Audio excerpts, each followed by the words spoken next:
Yo, what's good, people?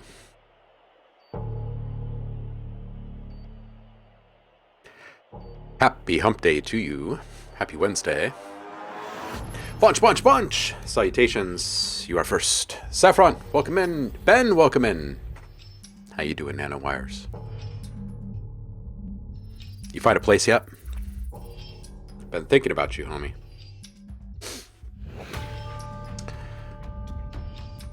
Okay, so today we're going to do two things. We're going to continue on the production for Haunted Volume 2, except for today we pivot away from sound design and into music production. And the second half of the show, we will welcome in our guest Imaginate. He'll be showing up 12 p.m. Pacific, give or take. He's got a brand new title out with Ghost Hack right now. It's pretty darn phenomenal. It is yet another installment in his Elemental series, and it's awesome. So yeah, be there for that. And yeah, Ben, why don't you toss up a link and we'll listen really quick, and then we'll start producing some stuff. I have no idea what's going to come out today. We're going to find out together. So,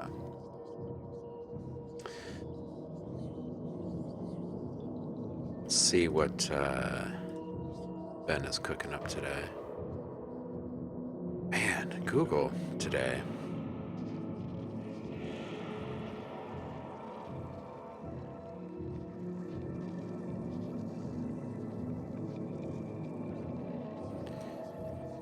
Seriously.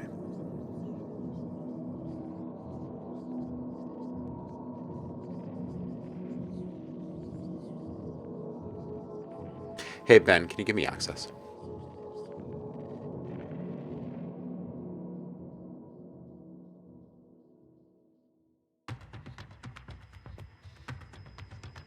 We're just listening to some cues from the... Which one was this? This was Tense Moments.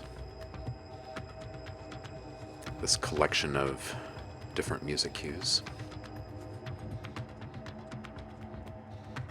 Fairly recently released.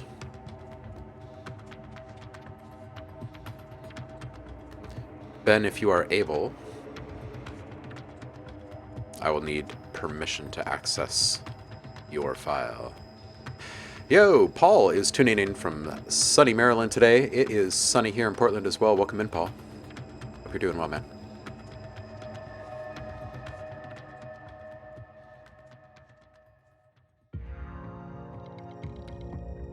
Boom. Thank you, Ben. Oh, and it says I can even play it right from here today.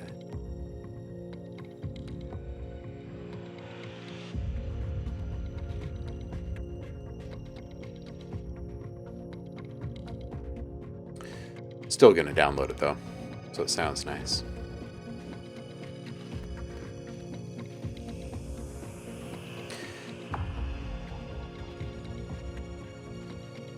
All right, so that is downloaded.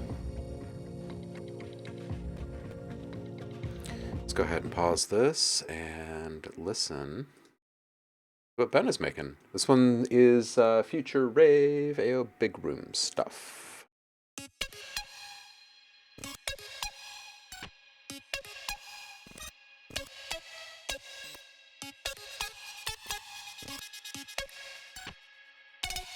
Hey, Javar! Hope you're doing well, homie. Oh, Ben.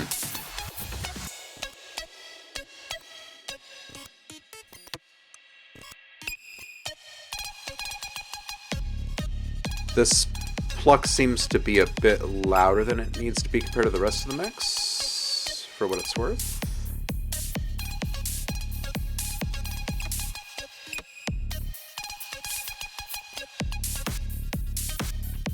Ooh, that splat snare. Splat. It's like half beatbox.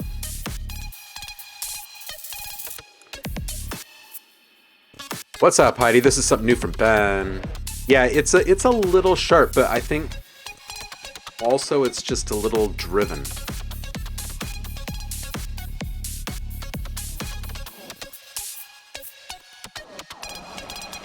I like the pointiness of the pluck if you're going to play with the shape it over time.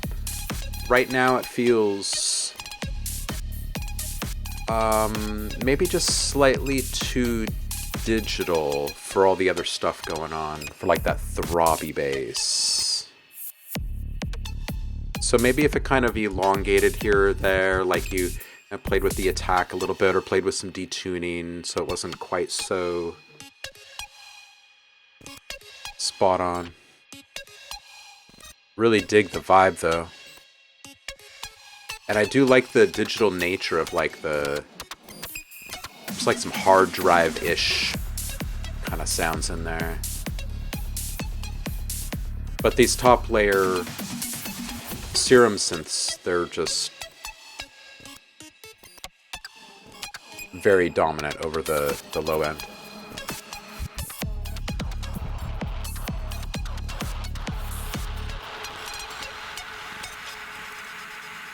Oh, yeah. Love that little freeze. Some sample and hold in there.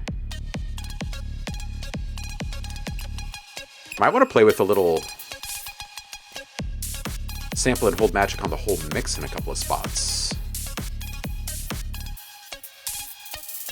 And maybe like one glitchy hard stop somewhere in there as well. Maybe even right before the end. Like maybe it even just comes back with the tail or something. This is dope. I like the vibe. Is this just you? This is good. It's good stuff. Sorry I didn't type it out for you. But there you go. All right, so let's pivot away from the tense stuff here. And, oh, I should update this. I think this is 100 BPM.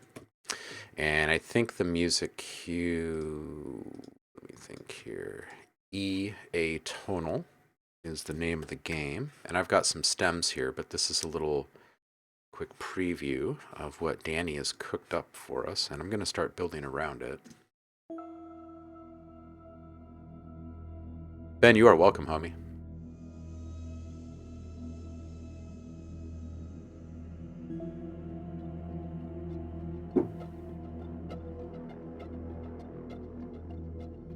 Hey, Comcast just told me that my internet is back on. Thank you, Comcast.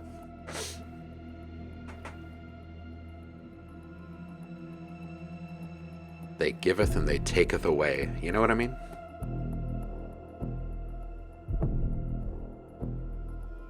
Ooh, I'm hearing some whoosh.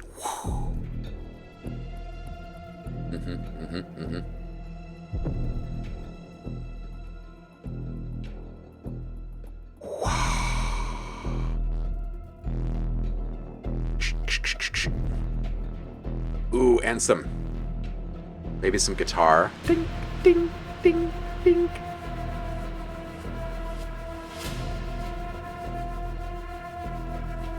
Oh, and some scrapes. Some detuned saws. All right, one more time.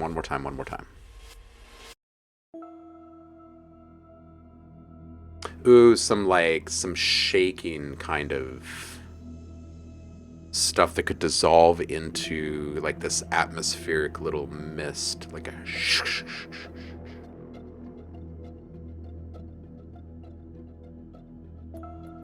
ooh, and some hits that are layered with some moans, kind of.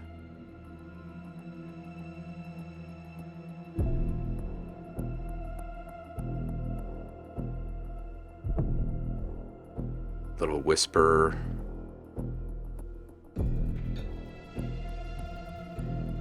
We need some metallics in here.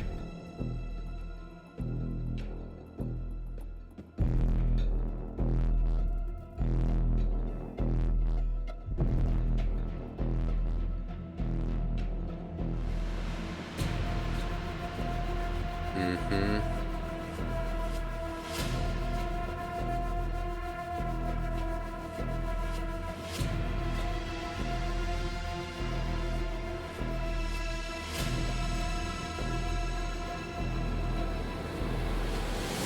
Yeah, Dave is saying chain being dropped into a metal bucket, strings slowly shifting downward out of tune. Yeah, I'm digging these ideas.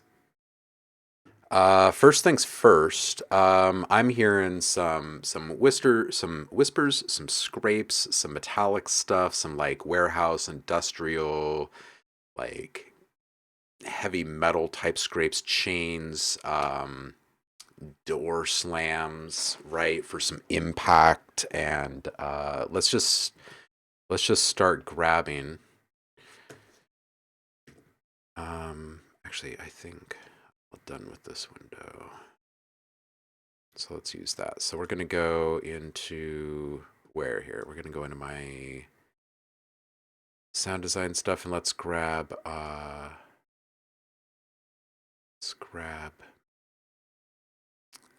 maybe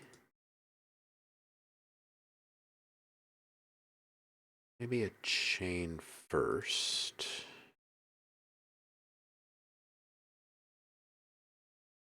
It's my chain, probably under metal.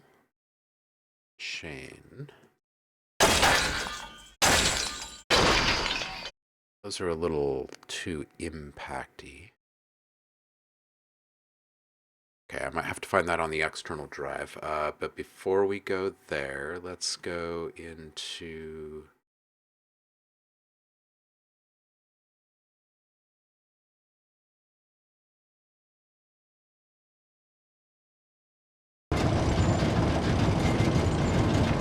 Yeah, something like this.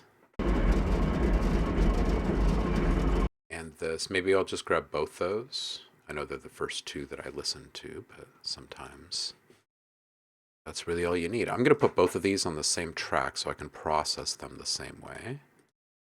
And I'm going to look to make just like a general kind of bed out of these. So maybe what we'll do is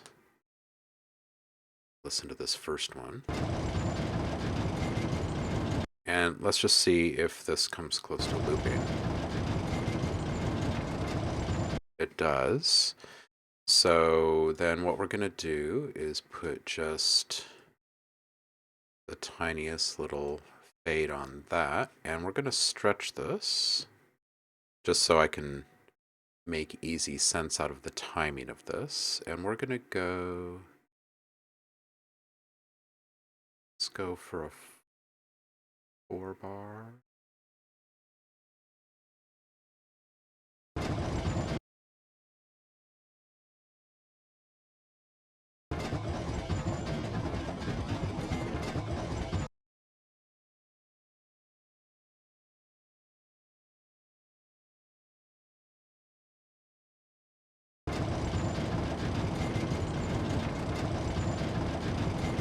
Roll off the sub.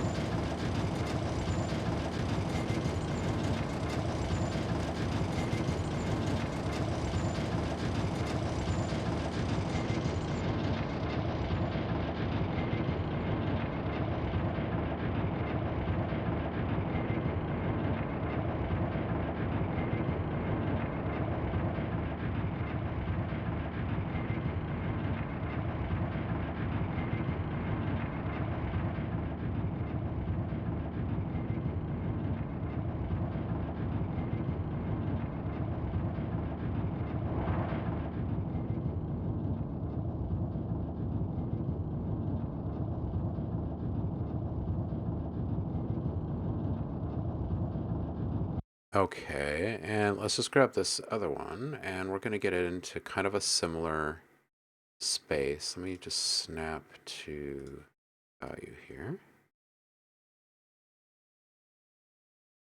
And we'll let this one run. Oh, that's not even a 4-bar. Let's give this a 4-bar. And we'll do the same over here.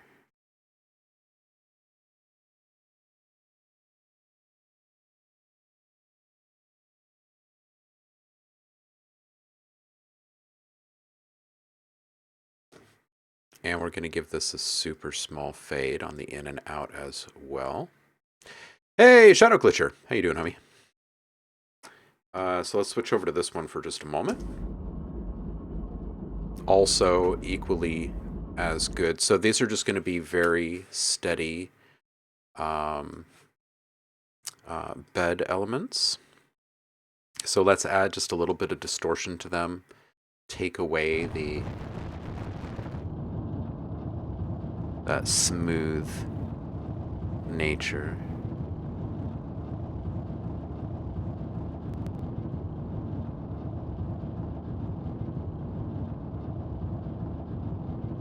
So it's just a little bit to rough it up.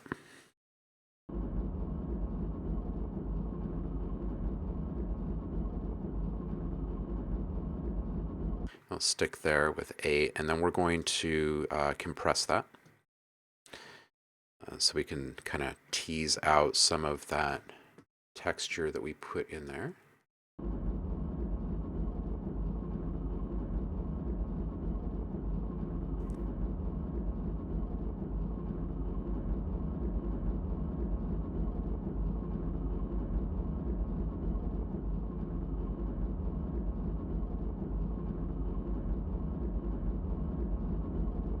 I'm going to stick a meter over here, just so we don't have to go and check it later.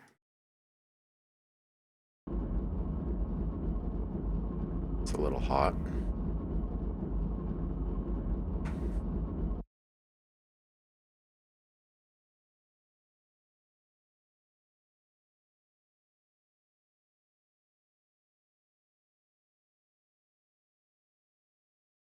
I'm going to bring down the gain on both of these files by about 5 dB. There we go. That is totally acceptable. All right, let's get it over to this guy again. Cool, let's put a little space around this. We're going to bring this one down an extra 2 dB. And we're going to put just a little bit of room on this guy. And let's make it large. Not too long though. That's good. All right, let's get into our EQ.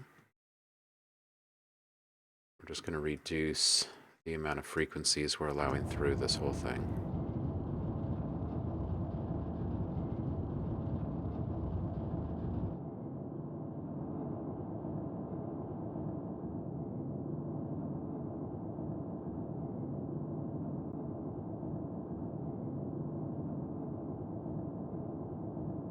All right, so we've got our space built out here. And we're in a decent LUFS range here. Switch back over to this guy. This guy looks good as well.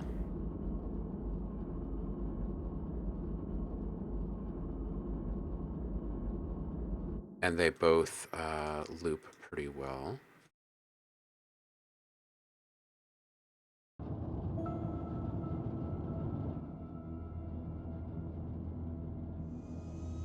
Yeah, okay, so these will work as our little atmospheric beds just fine.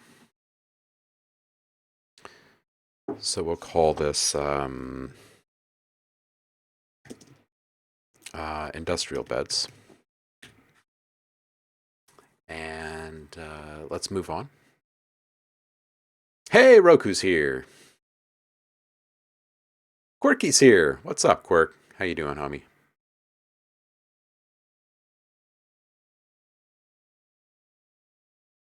Shadow Glitcher working on a sweep effect. Nice, nice. What's it for? Practicing it.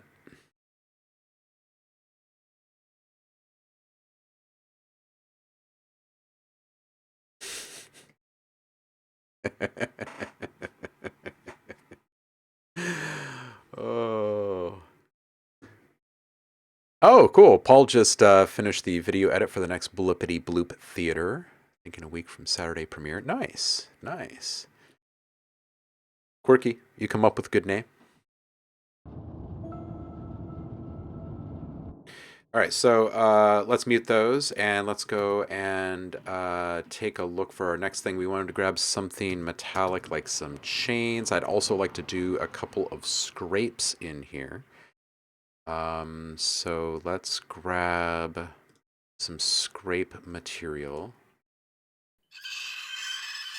Oh gosh, that's an awful nail scrape. We could do that, absolutely.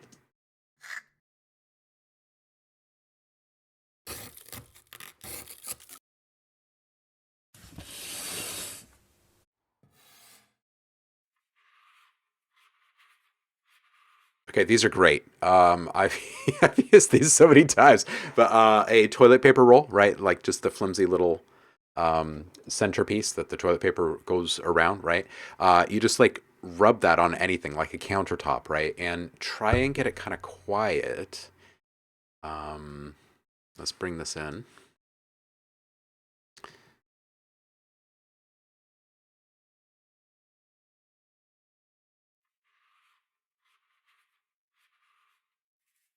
All right, so what we're going to do is we're going to bring up the gain here so everyone can kind of see and hear this thing.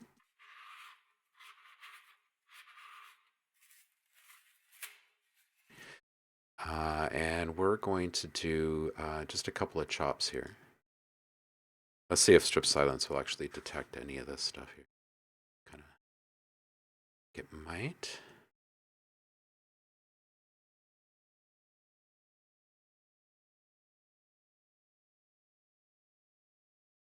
All right, let's grab this first one. No, we need more. I am just going to chop this by hand really quick. All right, so I'm going to bring this onto its own channel here, and we'll start massaging it. All right, so first we need fade in, fade out. I'm going to bring up the gain a bit more, but not too much more. Give it a fade in and a fade out.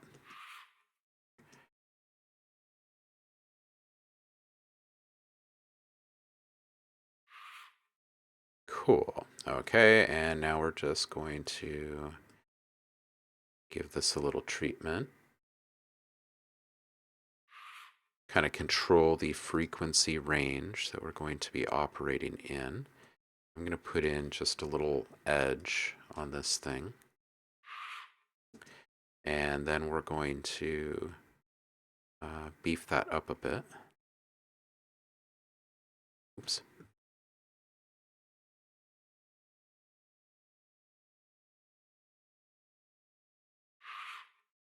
And we're going to bring this down just a little. Bring up our compression. It's kind of middle of the road knee on this thing. A longer attack. See if we can kind of capture a bit more of that drag.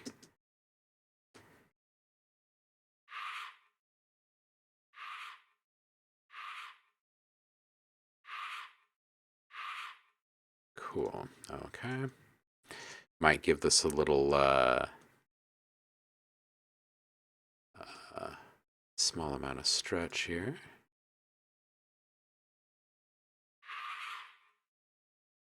Maybe just a little bit less stretch there. I'm just kind of going off memory. We're going to sync it up with the song in just a second. Going to put a little tremolo in here, somewhere between a 16th and a 32nd. Ooh, that 32nd dotted seems kind of nice. And we might actually even keep the stereo, that kind of auto pan effect. Cool.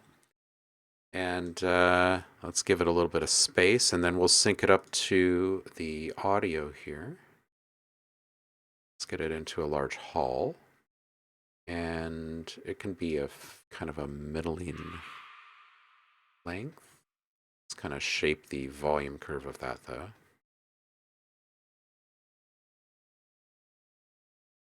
Tap down those frequencies.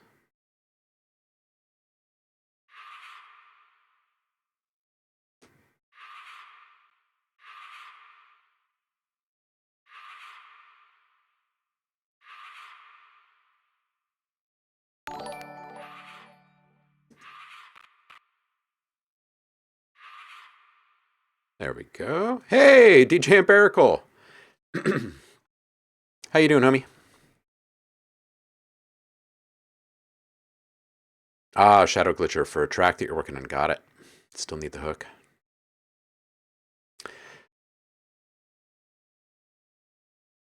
69 Film Kind. Welcome in. How you doing? Happy Tuesday or Wednesday to you. All right, let's finish shaping this guy. Let's get our mix back in here. Gonna be a couple of spots where this is gonna fit, and I think we're gonna need a delay in here. Oh, that's not even the right track. Come on now. There we go. All right, now I'm paying attention.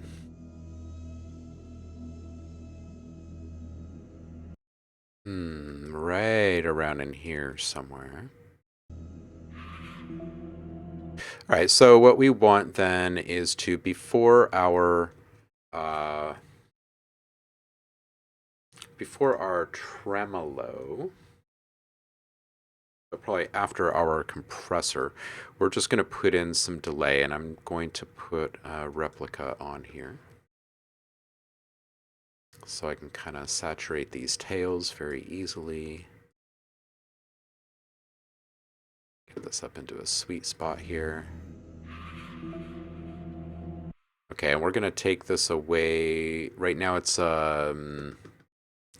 dotted eighths. Let's move that to at least a dotted quarter. We'll keep this kind of breathy and take out the low end. And let's... Oh, are you kidding me? Logic. Did you just... Man. Rude. All right. Man. All right, yes, reopen, please. Podcast edit business is expanding. I knew it would, homie. I knew it would. I hope you're happy over there. Keeping up with it all. Finding yourself inspired on the daily. All right, let's save this. That might have something to do with the little crash there. Let's put this right into where it needs to be. So this will be music. Man, I got a lot of bounce to do on this thing. All right, so we're going to move this to a quarter dotted, is what I was about to say last time. We're going to roll up the bottom end off this thing and bring down our highs just a touch. And let's put a... Oh my gosh, seriously. Seriously. It does not want me to add an effect.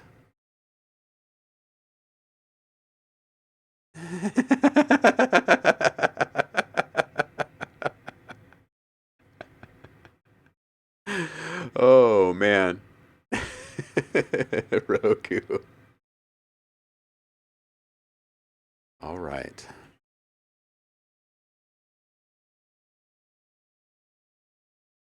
Just don't. Okay, Logic, just don't. I'm going to push right here. Thank you. Micro picture. Thank you. Okay, and I'm going to go style 2 on this one. Bring down the amount. Roku. Dude. Cheers. And Bitwig's response to the suite being like now included with the whatever, the annual perpetual for everyone. Yeah.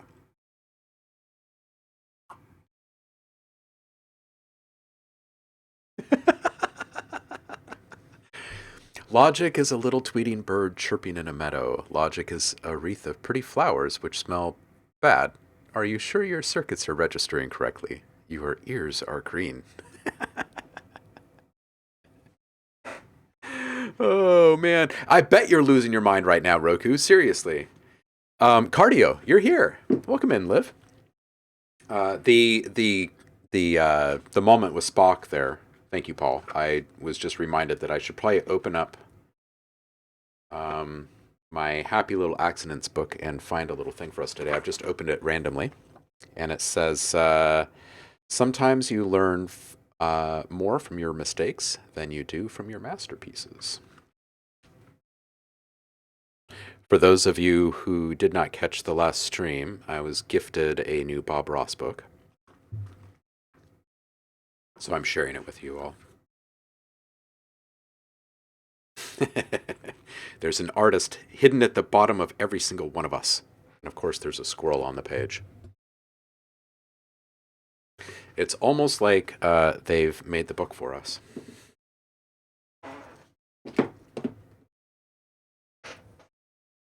Gosh, I love Ross too. Yep. Yeah, Bitwig was getting slammed because long story short, Bitwig users have a lot of awesome, really new effects to play with. Where was I? Right, I was adding a little juice to this thing.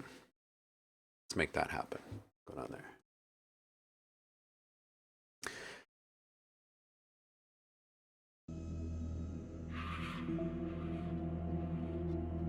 Okay, that's close. We're going to make that last just a little bit longer. I'm going to listen to it pink. Oh my gosh, Logic. Seriously. Is it... who wants to place their bets? Is it Replica?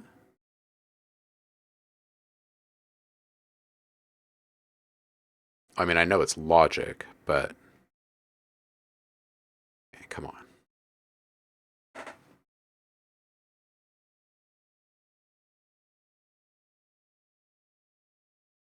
Oh yeah, I think that failure, like our misses, are more important than our makes.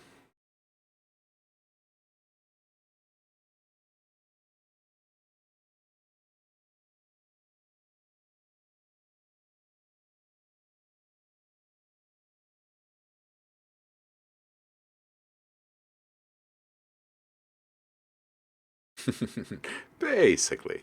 Basically, yes. To sum it all up for us, yes.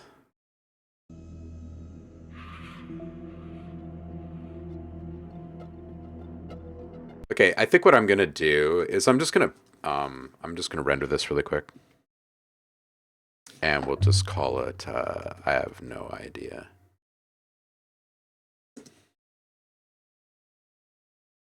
We'll call it creepy thing for right now. And I'm just going to mute that channel, and we'll just turn off replica, and we'll move on. And I will keep that sound, and I will place it in various areas. And love it and call it my own.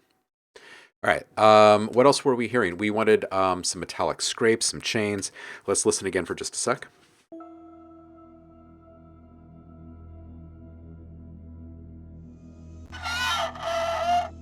Oh, that's pretty harsh. Oh man, that's like somewhere between metal scraping and like a Sharpie on a dry erase board.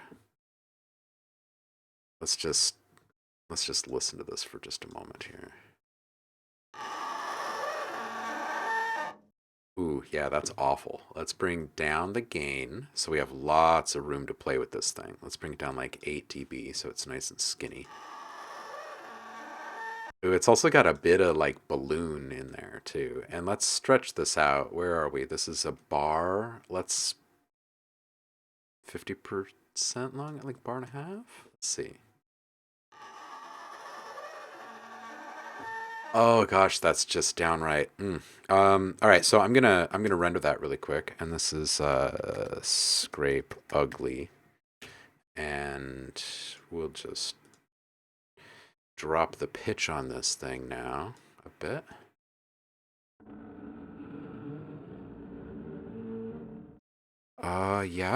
Yeah, that'll do. And we're just going to put an EQ on here. Oops.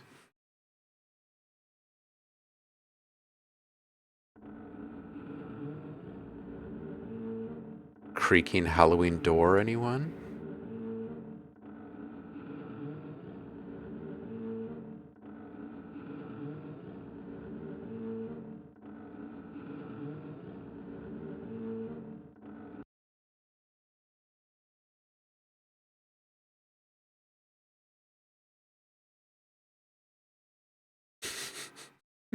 The community was not pleased.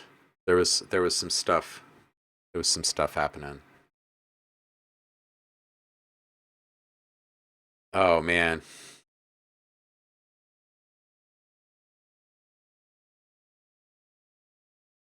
I think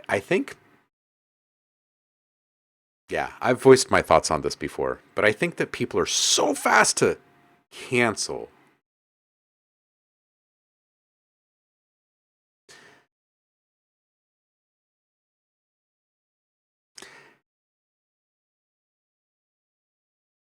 Man, especially when it's like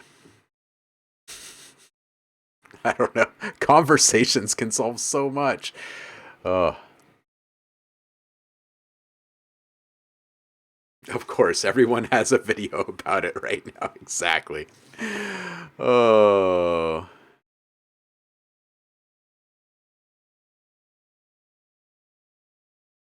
So they went all rogue corporate entity. Oh.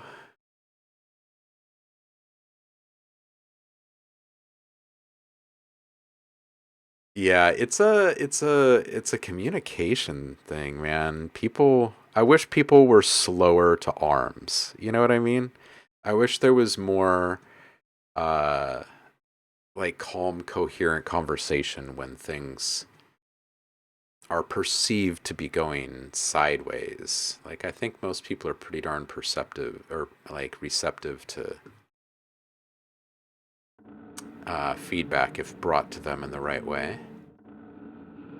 This is actually quite good the way that it is. I'm going to add just a little bit of um, the same compression as the other just to kind of bring it into the same family of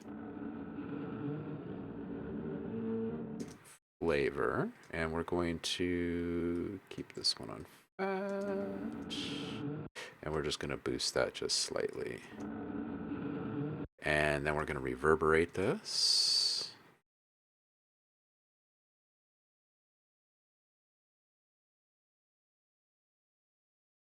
Yeah, long story short, my thoughts on it are basically this. We could have arrived at the same exact conclusion, and a lot of people wouldn't have to be rethinking how they feel about things right now.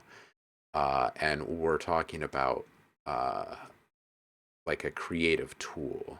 Like, ooh, that's pretty good. It's pretty good.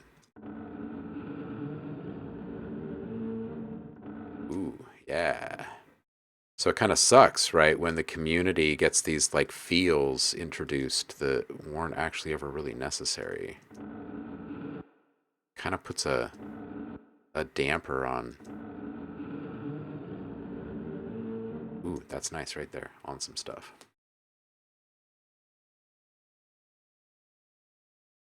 Andremia, welcome in, by the way. Hope you're doing well. Yeah, I was just going to point that out. As Steven's saying, Bitwig isn't a megacorp. It's like a dozen people. They've got a little office above a restaurant.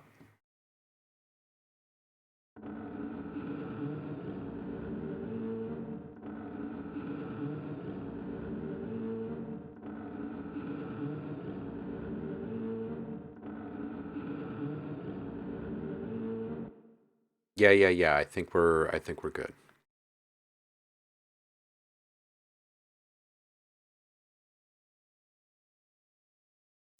Yeah, Cameron felt like he was in a tough spot. Apparently, a very good restaurant, right? Yeah. Yeah, I mean, if you're gonna put a startup above another business, a restaurant is a pretty good choice. Because in my experience, you pour everything into the startup experience. All right, so let's find out where this thing is going to fit.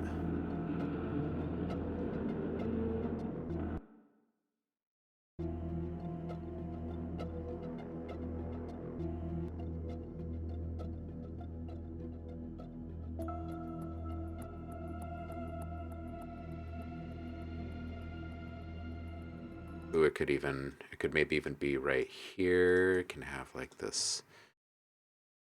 Oh, let's see. This is probably going to be like a 1000 millisecond curve on the out and let's do 1500 on the in.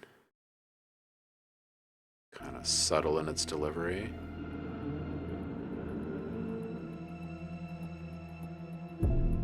Yeah, so...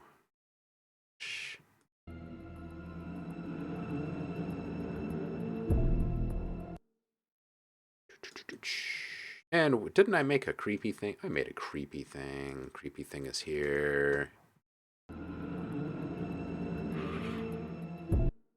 Yeah. Man, I do miss having the markers everywhere. I'm so spoiled by Audio Design Desk at this point.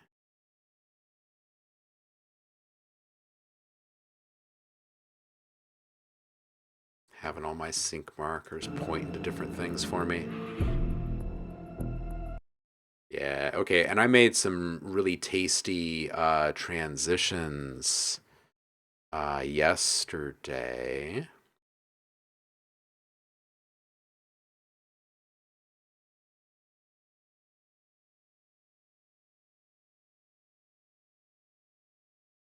Textures, I think. Oh, yeah. Yeah, there were a lot of really good ones yesterday.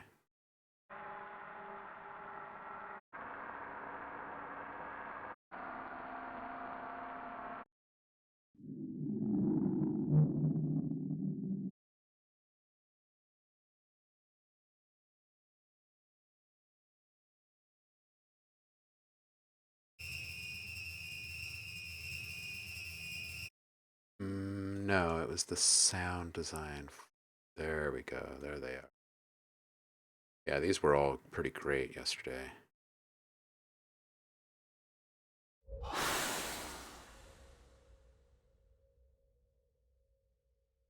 We're gonna have to... I'm gonna have a big old bounce party tonight.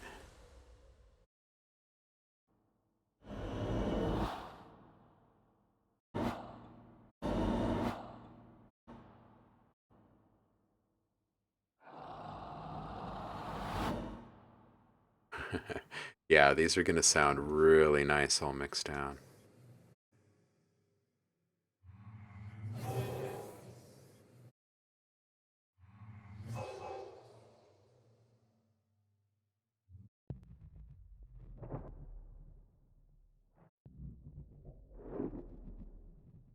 Oof.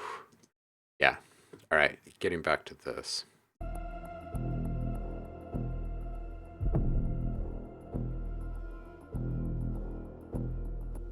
Okay, I think we need a door, like a really big door, and maybe like a little roll on that door. So back to here, let's go to doors. Heavy closet door.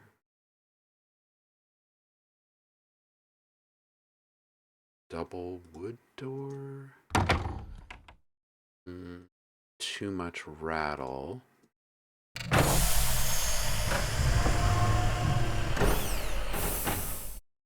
Way too much mechanical stuff.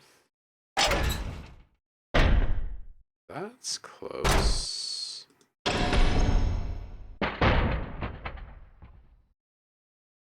Twit large stone. No.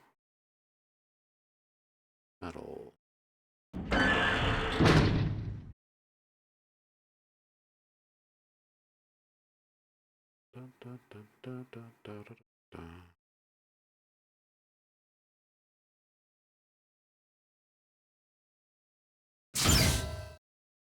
Let's get back up to these guys.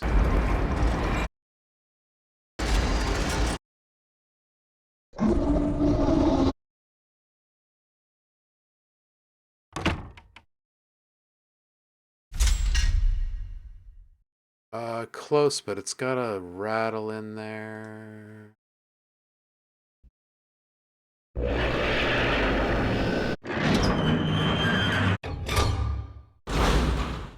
That's pretty close.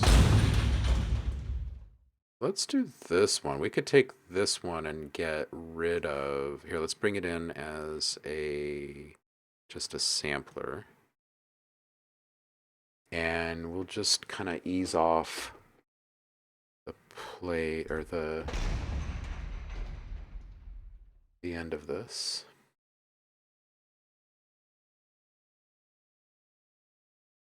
Be to like here.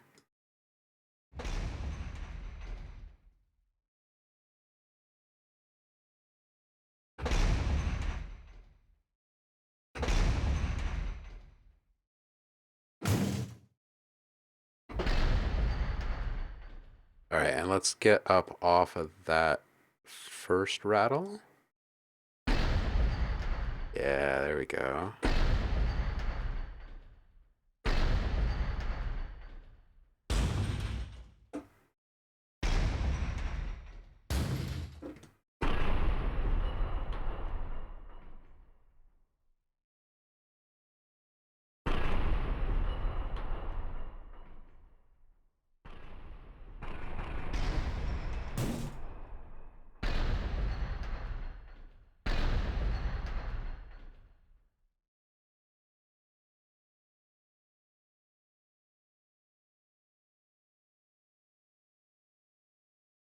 Yeah, everything is basically the way that you would want it to be, Roku, right now. Everything is included. The new suite is included. And before it wasn't. They were going to be treated as this separate buy up thing. And people were like, wait, what? And they have come out and said, we're sorry. This wasn't handled properly. Stuff is included now. Make drama, right? Right.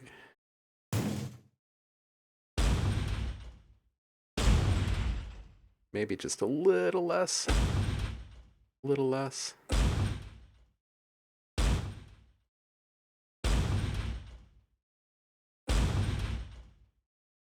All right, now let's put an EQ on this thing.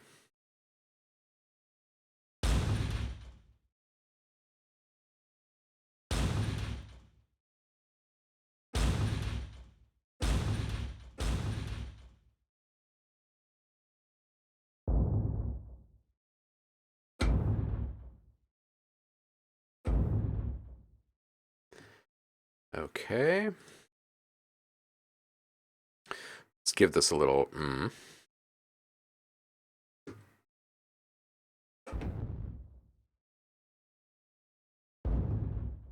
Oh, that is actually pretty darn good right there.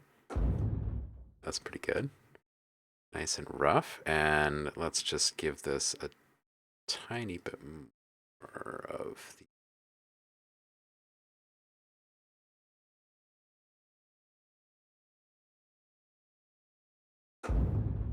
There we go. That's better. A little bit more juice here. And let's change this one to...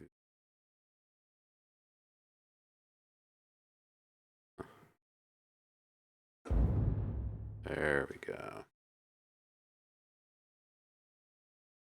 Let's get this set as a hall and...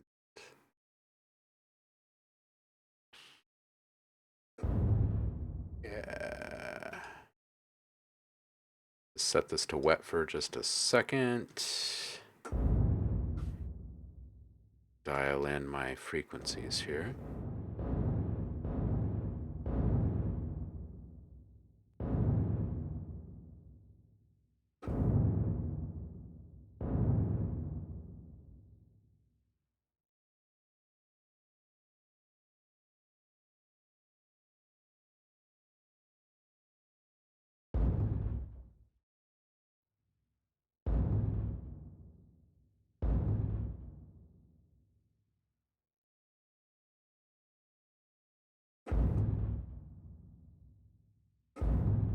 Okay, let's get a delay in here. And I would like to reach for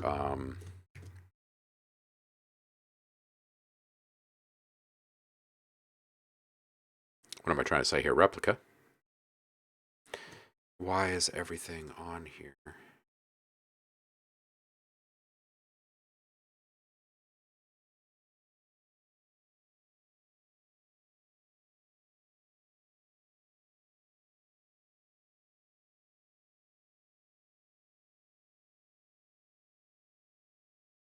There we go. Now let's get our delay.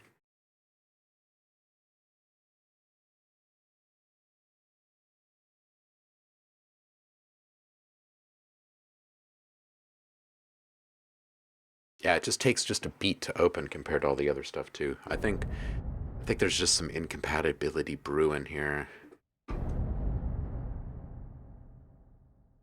And I'm fine with this dotted eighth, I think. Good with it. Let's take out some of the low lows.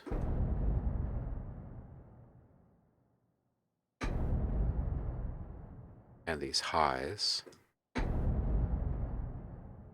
More. More.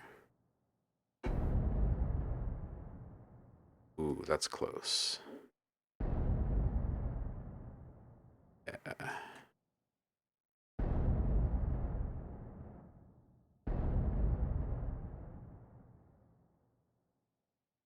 Okay, bring down the feedback a bit. That's about right.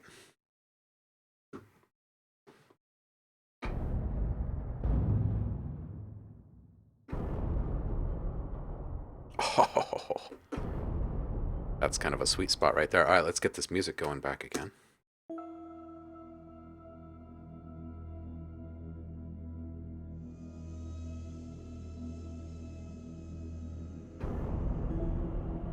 Yeah, this is gonna feel good. This is gonna feel good. Okay, so this is um like a dark impact.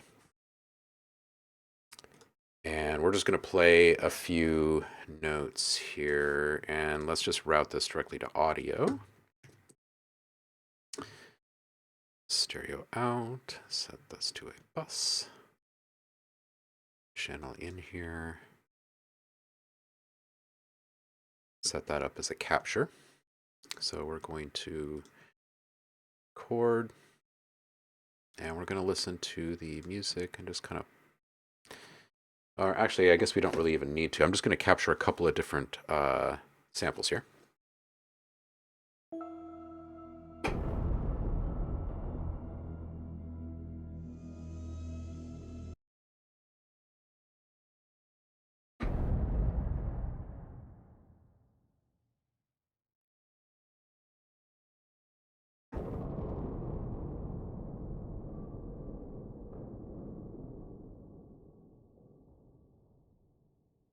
That was a good one.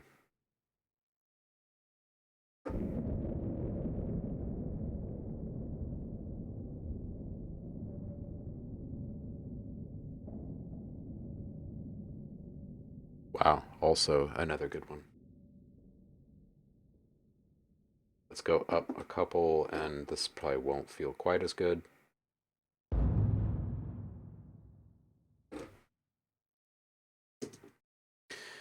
All right, so we're going to get rid of this MIDI here, and we're going to use a strip silence on these impacts and chop them up pretty quickly.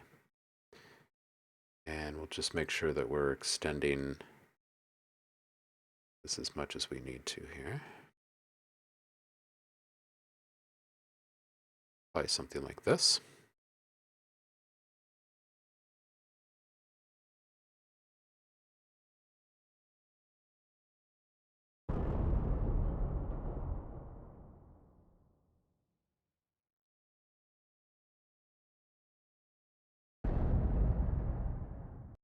Yeah, okay, so these are good. So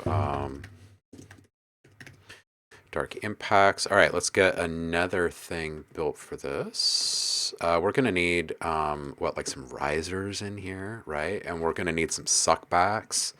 Let's get some kind of junkyard industrial. Yeah, let's get some junkyard industrial hits going here. So let's just bring in a new sampler.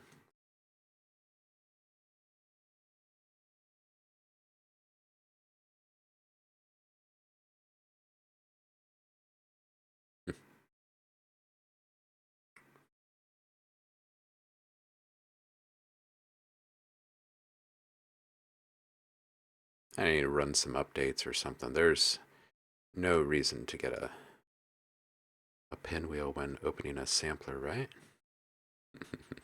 Metals. Dumpster. No. Let's go.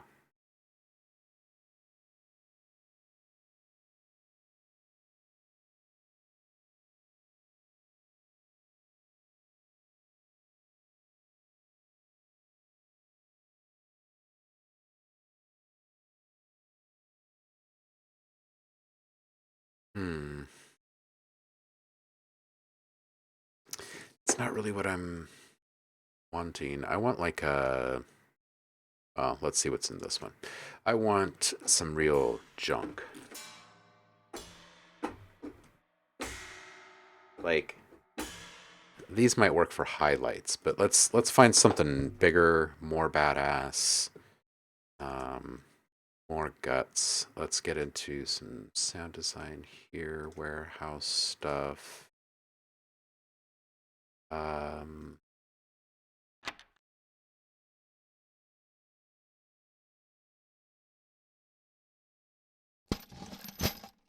hmm. That right there might fit the chain rattle that we were looking for. These are actually bolts, but I do like the texture of these guys rattling around together. It sounds rather chain-like. So I'm actually gonna, no quick side quest, I'm just gonna load this up here. And we'll just call this metal rattle. And we'll mute that for a sec and get back to our original mission here. A pipe.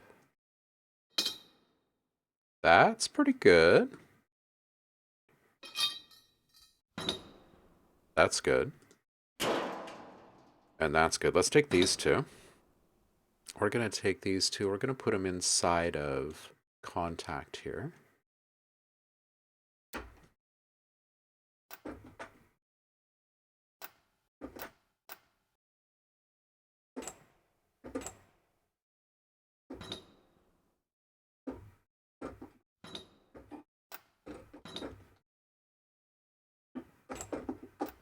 Why do those sound so much higher than expected? Let's try that again. Yeah, this guy. There we go. That's better. All right, and the next one, sheet metal. We'll set that to Omni. There we go. Okay, now let's get something big. Da, da, da, da, da, da. Door, steel door, shutter door, clock. No, let's get back to our doors, because that's what we really need, is one good door. So,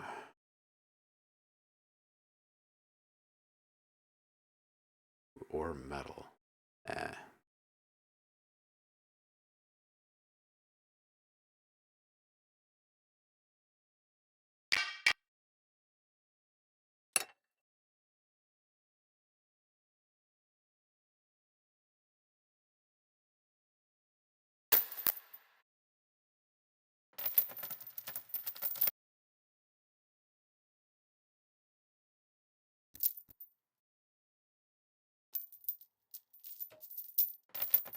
Speaking of chain, I'm going to put this chain in here. I'm going to put this in Omni as well. Okay, so this we should, let's just solo this. We're going to bring this down a few. It's maybe too much. Yeah, let's try that. Yeah, it feels good. Okay, and let's get something big. Let's get door and big, big, big.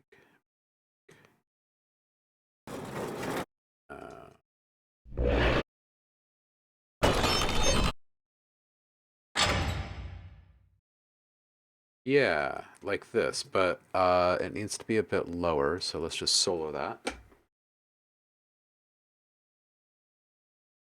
Set that to Omni. Okay, let's drop this.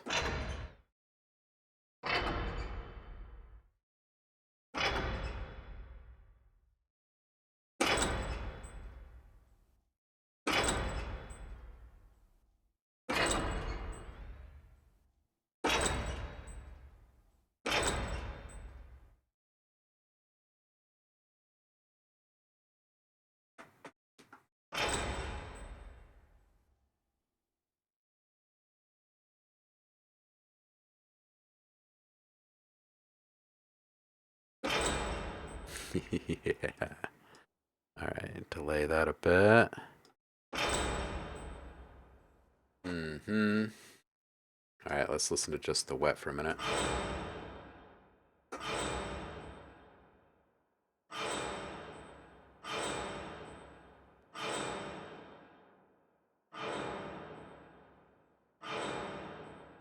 It's pretty decent. Let's get a dip here.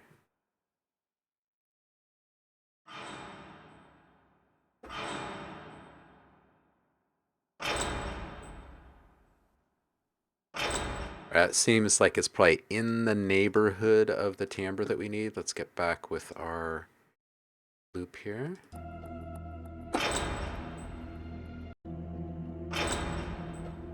Yeah, and also if we put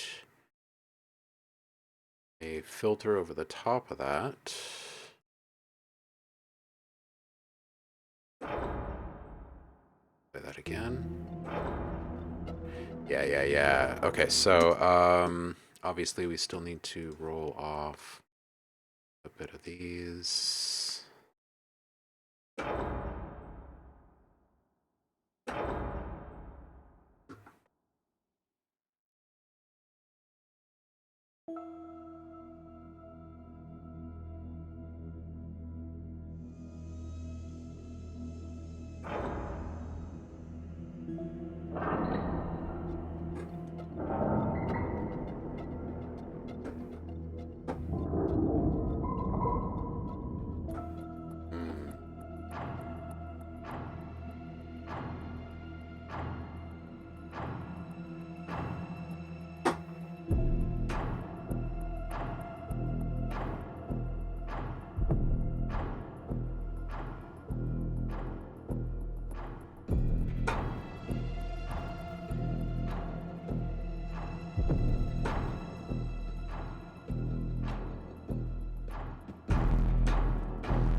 Okay, so we've got a couple of things here. We've got a main impact.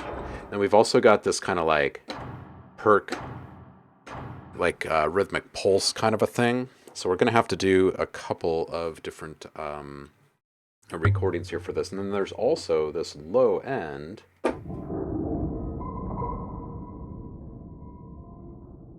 Which sounds pretty great. And then we've also got to do this without the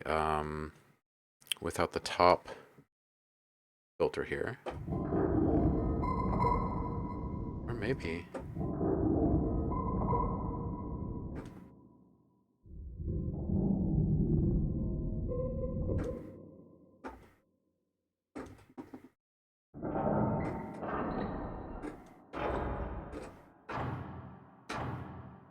This one really fit the vibe, though.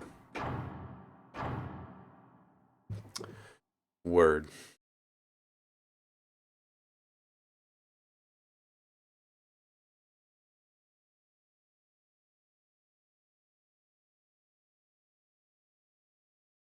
What you guys talking about?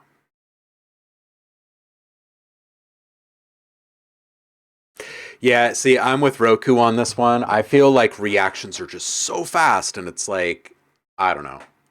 It's, come on. Oy. Yeah. I feel, yeah, I really do believe that we would be sitting here at the same exact outcome without all of the drama if people had just been like, um, excuse me, this seems out of sorts. Nice coherent conversation.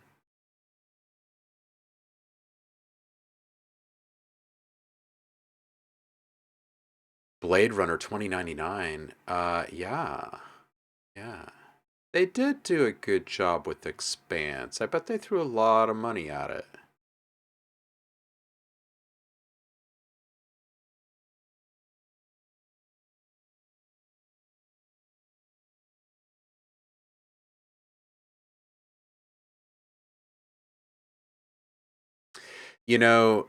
I remember when Native Instruments used to get a little bit of heat for a similar kind of thing when people were trying to wrap their minds around their price value perception calculations in their head about what they were getting in the complete bundle and what wasn't included and the timing of things because Native Instruments has always kind of introduced some new stuff and then they add to that after complete is released, and once complete is released it is done. That is a sealed bundle and it is what it is for the next year, and then they'll drop this other tasty thing right after complete is released. And for quite a while, I remember there being some scuttlebutt about that each year, and then they shifted their marketing just slightly, um, and they got back into the annual gifts that they were giving people as well, which I think kind of helped smooth things over.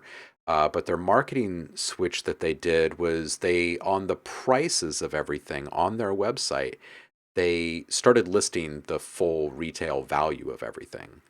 Um, and man, did that quiet people down quickly. Like it really did. Like they just put it in black and white. They didn't really have verbal responses in all of this, and they kind of let people have the conversations that they were having, albeit they didn't have the whole cancel culture thing to worry about at that time. I wonder how it would have gone for them if all of that was happening right now.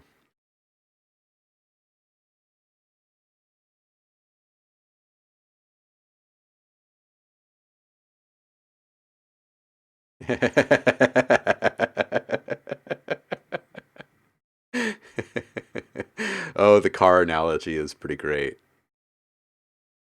Whoa, a 10 episode series has already been written. Whoa, nice. Nice.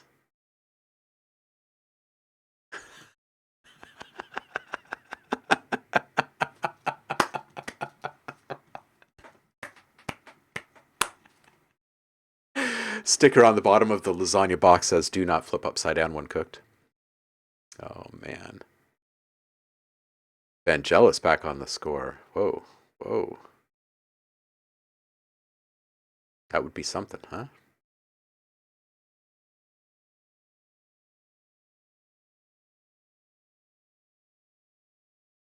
Boy, yeah, see, this is where I have a very big feeling, a very different feeling than a lot of people right now about this. And I think it's probably because I've been involved, like, in the operations of so many different popular companies that people think are really, really big because they have a big presence, but they're actually quite small. Um, yeah, I think a lot of it is like a perception thing. People are quick to feel like they're intentionally being screwed in some way, and oftentimes people come up with a really great idea. They're like a musician, they learn some software coding to make this thing happen, but they didn't they didn't gain like a whole bunch of like business acumen mentoring along the way or anything. Like everything is being felt out, and goodness, people stumble.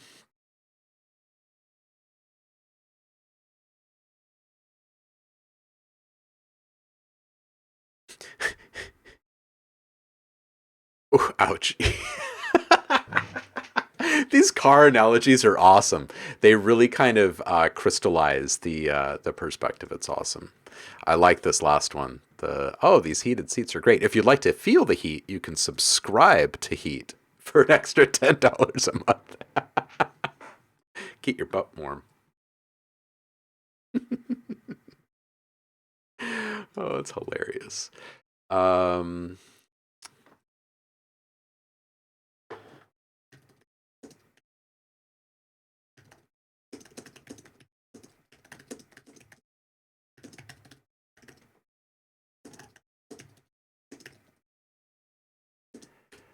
all right, I'm gonna set up a.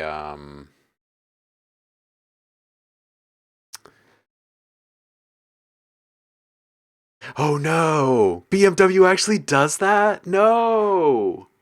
No! You have to subscribe to Heat to have your seat heat work? Why do people buy the car? Oh, heated. Oh, I can't believe that's a real thing. That's a real thing. Oh my gosh. Our world is so. Ah. Oh my gosh. And you subscribe to the GPS too, which.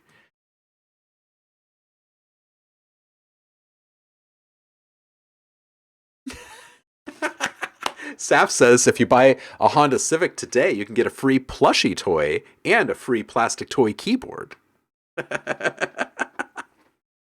Roku's like a flamethrower. How's that for heat? Oh man.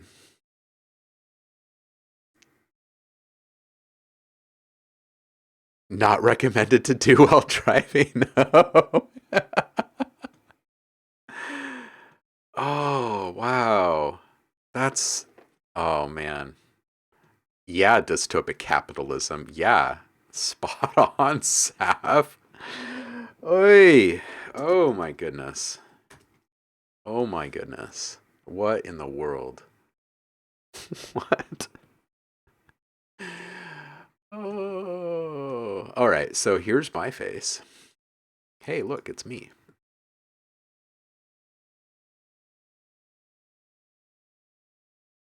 All right, so I will set my output.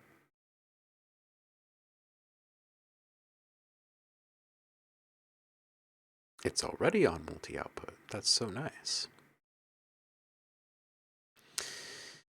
Then I guess all I have to do is share a link over here.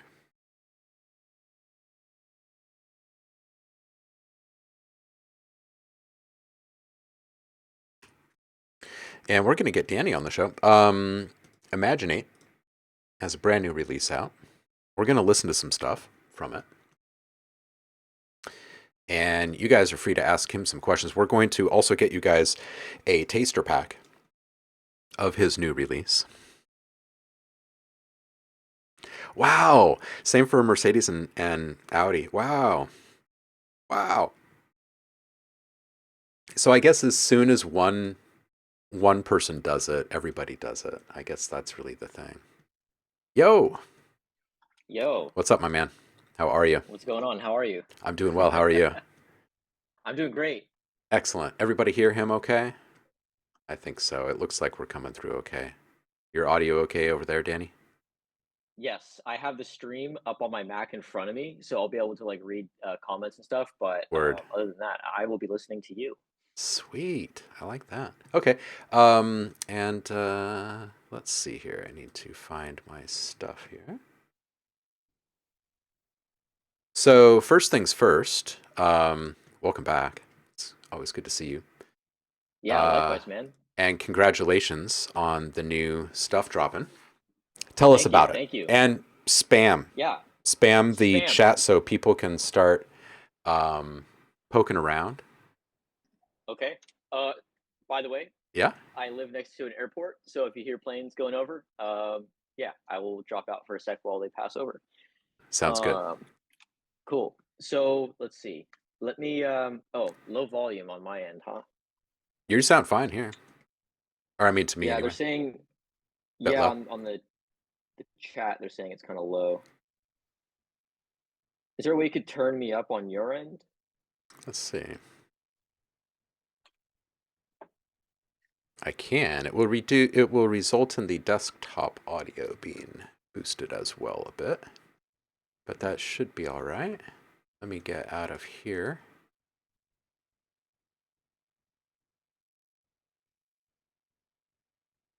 It's Yeah, it'll be one Windows. of Oh those my like goodness. one of those was that one moment in F1 where like Sebastian Vettel put the mic really close to like the Mercedes driver, I think at the time, put the mic really close to him when he was answering a question, and like it was just this oversaturated clipping, like vocal. It was so funny. And he's like doing a whole press conference. Yeah, it's so funny. Oh man. So give us a little backstory. I mean, some people in Yeah, the room are already familiar with your ongoing Elemental series, but give a quick rundown yeah. so everyone knows. Yeah, for sure. So, the Element series is a series of sample packs that are based on the elements of nature as well as man made elements as well, such as metal, paper, and glass. The first in the collection is Aqua, and that is a very conceptualized pack in terms of the sounds and the ethos of it, the atmospheres, everything, the mood, everything about it is derivative of the aesthetics of water in some way. So not just necessarily on like the actual physical side, but also on the aesthetic and the mood Right. aspect as well too. And all of the sounds, by the way, too, I guess kind of a key point. All of the sounds in these elements packs are made entirely from the original Foley recordings that are included in the packs as well. I'm going to pop in the Air sample pack right now. This is Sweet. the most recent one that came out. Oh, I guess I got to log in. Let me do that here. But yeah, that's that's pretty much the Element series. Yeah, so we started off with Aqua, and then we went to Charta, and that one is paper D&B. So that was like this kind of dark underground, deep, very top heavy, like top end, high end heavy, like um, Reese drum and bass, the dark, deep kind of stuff. And that was all made from paper. And then we went on to Verre, which is glass. Verre is just the French word for glass. And that one was more in the industrial, but industrial pop kind of aesthetic, Uh huh. Uh huh. where a lot of pop melodies, a lot of big melodies, things like that. A lot of the French house aesthetic coupled with punk rock attitude and that industrial attitude. So a bit more of a shine on that one. Yeah. The following one was Terra, and that was dubstep, very heavy, gritty, again dusty kind of bass lines, and weighty basses, weighty drums, all those kinds of things. Things that make you think of like boulders and rocks and stones. Mm. Um, and then we went on to do Metallum, which is my personal favorite. Except Air is pretty great, gotta say. Air is a close second, but or close first actually. But Metallum is industrial through and through. Mm. That is everything from like break beats of the 90s, the whole industrial blade, like vampire blood rave kind of aesthetic, dark and Mm-hmm. deep, but also a lot of heavy basses. And yeah, that was the aesthetic of that pack. And now this one, Air, is air. It's air and wind, all those kinds of things. And the aesthetic for me of air and wind is atmosphere, right? Like air is basically all encompassing. And I just see it as this big, massive, sprawling, rolling space. And so I wanted to capture that in the loops and one shots of this of the sample pack, and of course the synth presets as well too, which are all the loops and one shots are built from the synth presets. um, Big atmospheric stuff in the form of drum and bass music. So right now there's a lot of drum and bass music and 174 stuff that is very melodically driven, very big and atmospheric, kind of anthemic. The sample pack itself is called Air Anthemic Drum and Bass, so it's in the name. Right. With the name Anthem, I just see this big open space, and I just felt that really does fit the aesthetic of air and wind on that level, but then also too just on the production side of things as well. So yeah, that's pretty much that covers the entire collection so far. The next one is in production, and can't say too much about it, but it's going to be awesome. I'm going all out on this next one, so I'm looking forward to chatting more about that in the future. Fantastic. And this has got over 2,000 files in it. Yeah, That's insanity, brother. pretty massive. Yeah, That's a lot. For this one in particular, I wanted to do a little bit more than I usually did with the other packs. So the other ones were very, I guess, streamlined in their production, where it's like, okay, this, that, yada yada. But this one, since I haven't put out a an element series pack in about a year, I really wanted to deliver something extra to the producers, the people who are into this project, and I took every single sample, every one shot, every loop, with the exception of the drums, just because the drums kind of, it's easy to manipulate them in this fashion. I took every one shot and loop and made individual sampler instruments out of them. So that not only are they samples on their own and you can do whatever you want with them, but they're also now playable instruments. So you can have more flexibility with your productions. You're my hero. I don't even have to make the instruments anymore. I just open Yeah. this and go, is what you're saying. You've made it even easier than before. Yes, and that's the whole point. Is I took some time to reflect a little bit on, okay, so I have all the sounds, I have the aesthetics, and everything is laid out for everybody. But I always felt the one thing that's missing is, and I didn't realize this until recently, that extra level of flexibility really is in sampling. Because as a producer and as a sound designer, I tend to go for synths, and I Yeah. usually start with just synthesizing stuff. Haven't really touched samplers until recently. Mm. And then that's when I thought, well, wait, if I could give people this option who are maybe more on the side of sampling sound design, the option to manipulate these instruments with sampling, but then also have them as playable instruments right Yeah. out the gate, Yeah. then that's just going to make their process a lot easier. And of course, that's going to make the whole pack feel a lot more cohesive in the big picture. So 100%. Cody Modi's loving it. I think that you're right about the different mindsets of working with audio versus software instruments in general. But I think it brings a certain level of focus for any producer to open up a tool that is highly specific in its nature, yes, and scope. And so there isn't the distraction that eventually creeps into so many people's minds, which is, well, what else could I be doing? Should I be doing more with it? Like, should I be turning these not like what should I be doing with my automation lanes? And you know what I mean? So it's yeah, nice that you've provided a little focus for some folks in here. It's just that was huge. the idea. It's just huge. I'd love to listen to some of this demo here so people get Yeah. a taste of what we're talking about.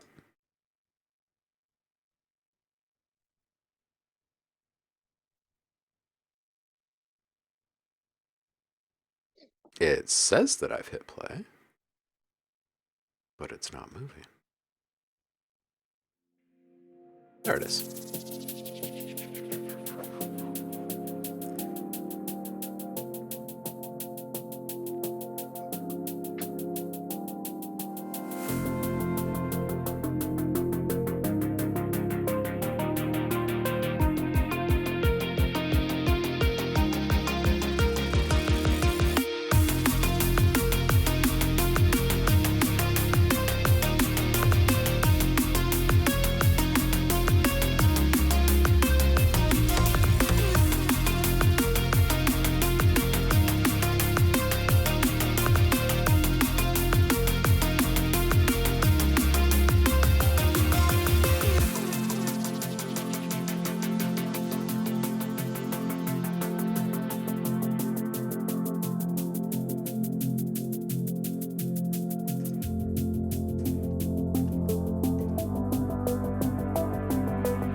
That's good stuff, Danny.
Ooh, a bass in there.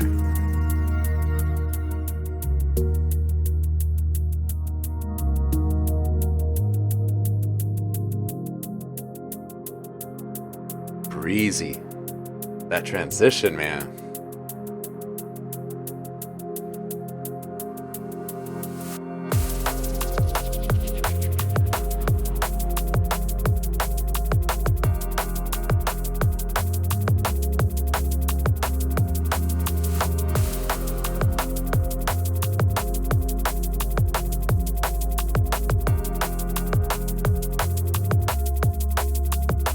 Very liquid.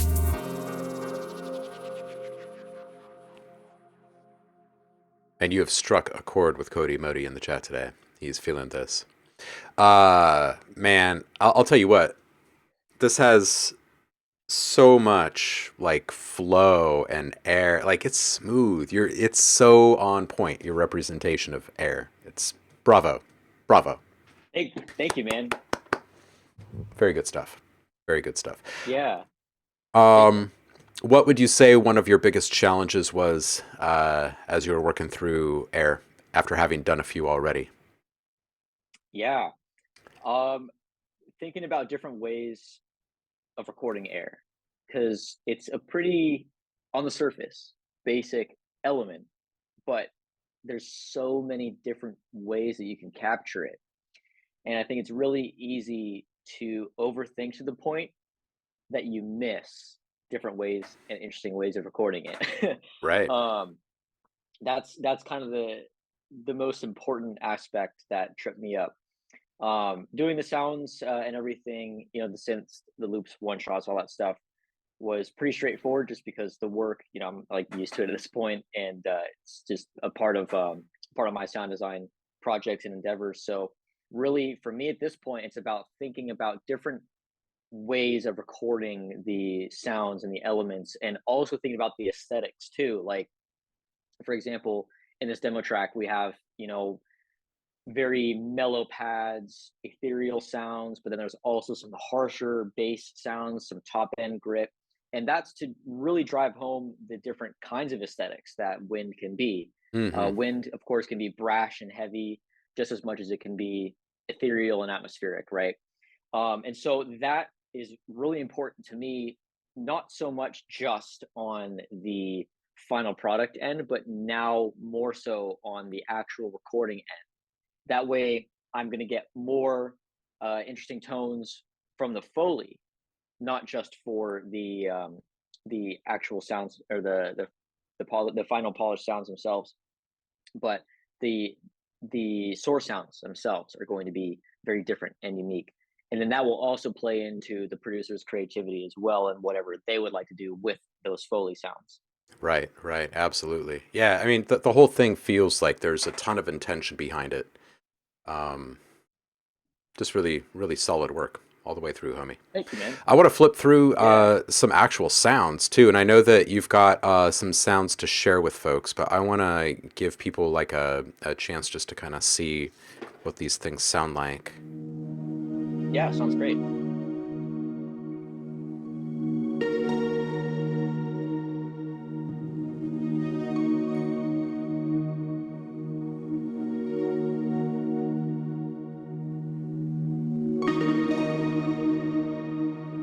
This is great. I'm gonna jump to another one.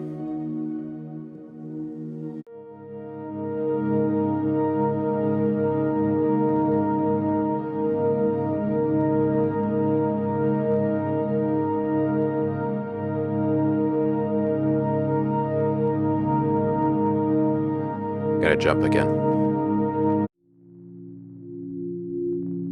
Ooh. Oh man, the noise on this one. That texture. You've got me. This is it right here. Nice stopping point, homie. Sweet.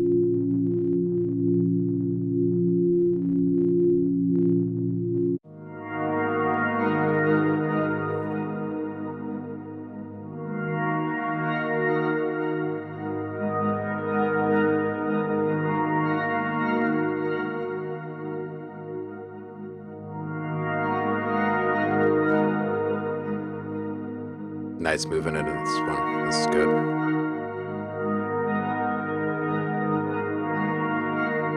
Jumping again.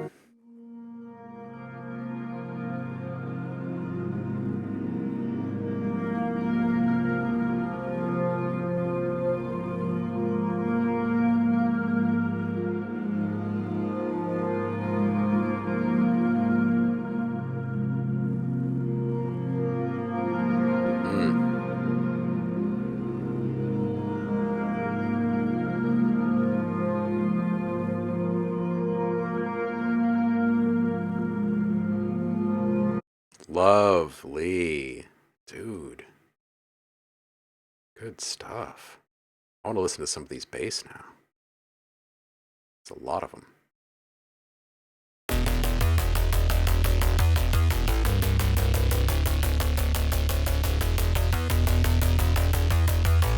Love that pushed air in there.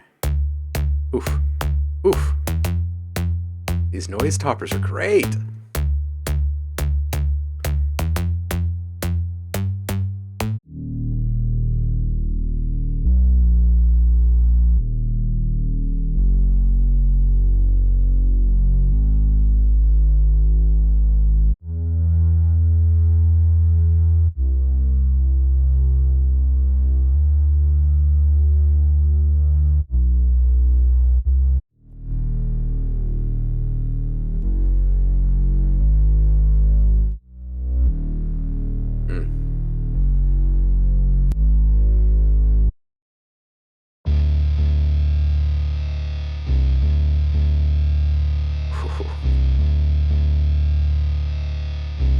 Downright guitar-like. Oof.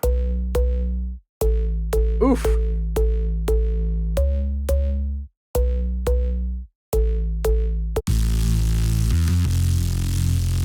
Guthrie.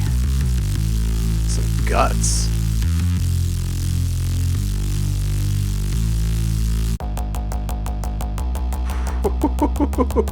That snap.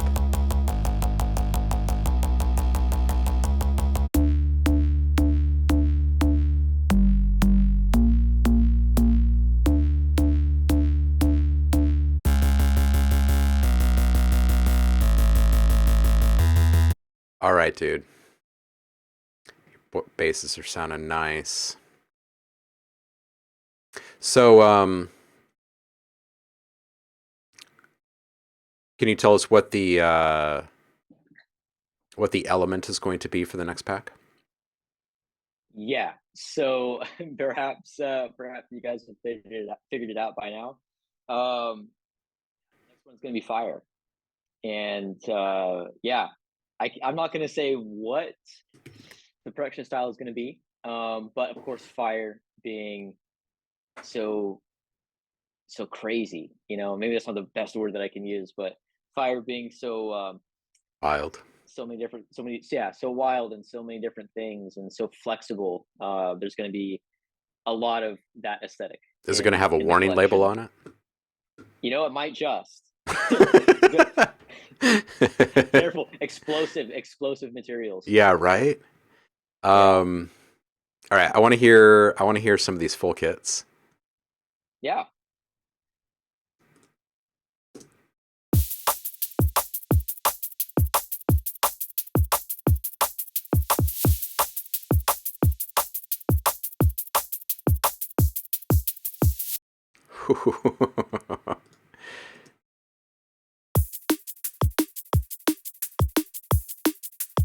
These snares, man.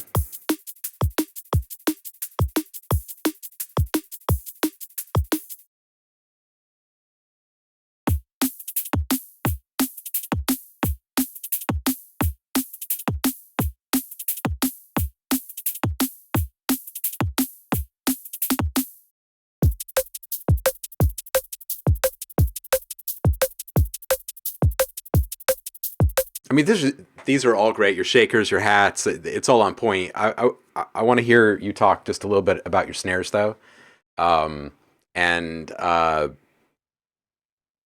us through how you know when you're at your stopping point, and Yeah, how you treat them from one to the next as you're designing them. yeah, for sure. Drum and bass is such a packed production, right? Like you have so much little time, or you don't have as much time as you do with like slower genres because so much is happening in a short amount of time in such, in a bar, for example. And I think it's really, really easy to overdo drum and bass drums, especially um, when, first of all, the genre itself is very, very dependent on the drums, the drum production, the tones, the sound design, and everything. That it's really easy to lose the space for everything else. And I think that's at least one thing that I learned is that can be really easily overlooked. So when it comes to making these drums, especially for drum and bass, I want to have drums that are in there for a moment and doing what they're doing for the level of intensity that they're meant to be doing it for, right? So the liquid drums, they don't need to be these big blown out like punk drums, they don't need to be big productions. They're just very simple because the style of music is very simple. And also too, drum and bass, I think, is also one of those genres that's always um, at the mercy of how smashed the compressor and the limiter is, and I think that that can be a great detriment to the genre itself and the production. And dynamics play a big role in not only just a great sounding tune, but also great sounding samples. And so the trick is, of course, to have enough dynamics going on in the drums, in this case, again, a very drum heavy genre, to have that punch and that vibe that's relevant for the level of energy and intensity. And that I believe is easily and most easiest achieved when you are carving space in the drums, keeping things short, tuning sometimes, but more so keeping things short in the time frame that you're working with, and maybe even to a very surgical point where you're working literally in milliseconds Mm, or working in the rate of the song in notation. So, for example, a snare that has a tail or a length of like a quarter note, for example, is going to have more sonics happening in that quarter note than in an eighth or a 16th. right. And say, for example, your kit has 16th shakers going on, and it has a whole lot of tops and things like that, a lot of cymbals. You don't maybe really want a super washy snare that is happening over the length of quarter notes and half notes. You want something that is shorter, so that everything else is being able to breathe.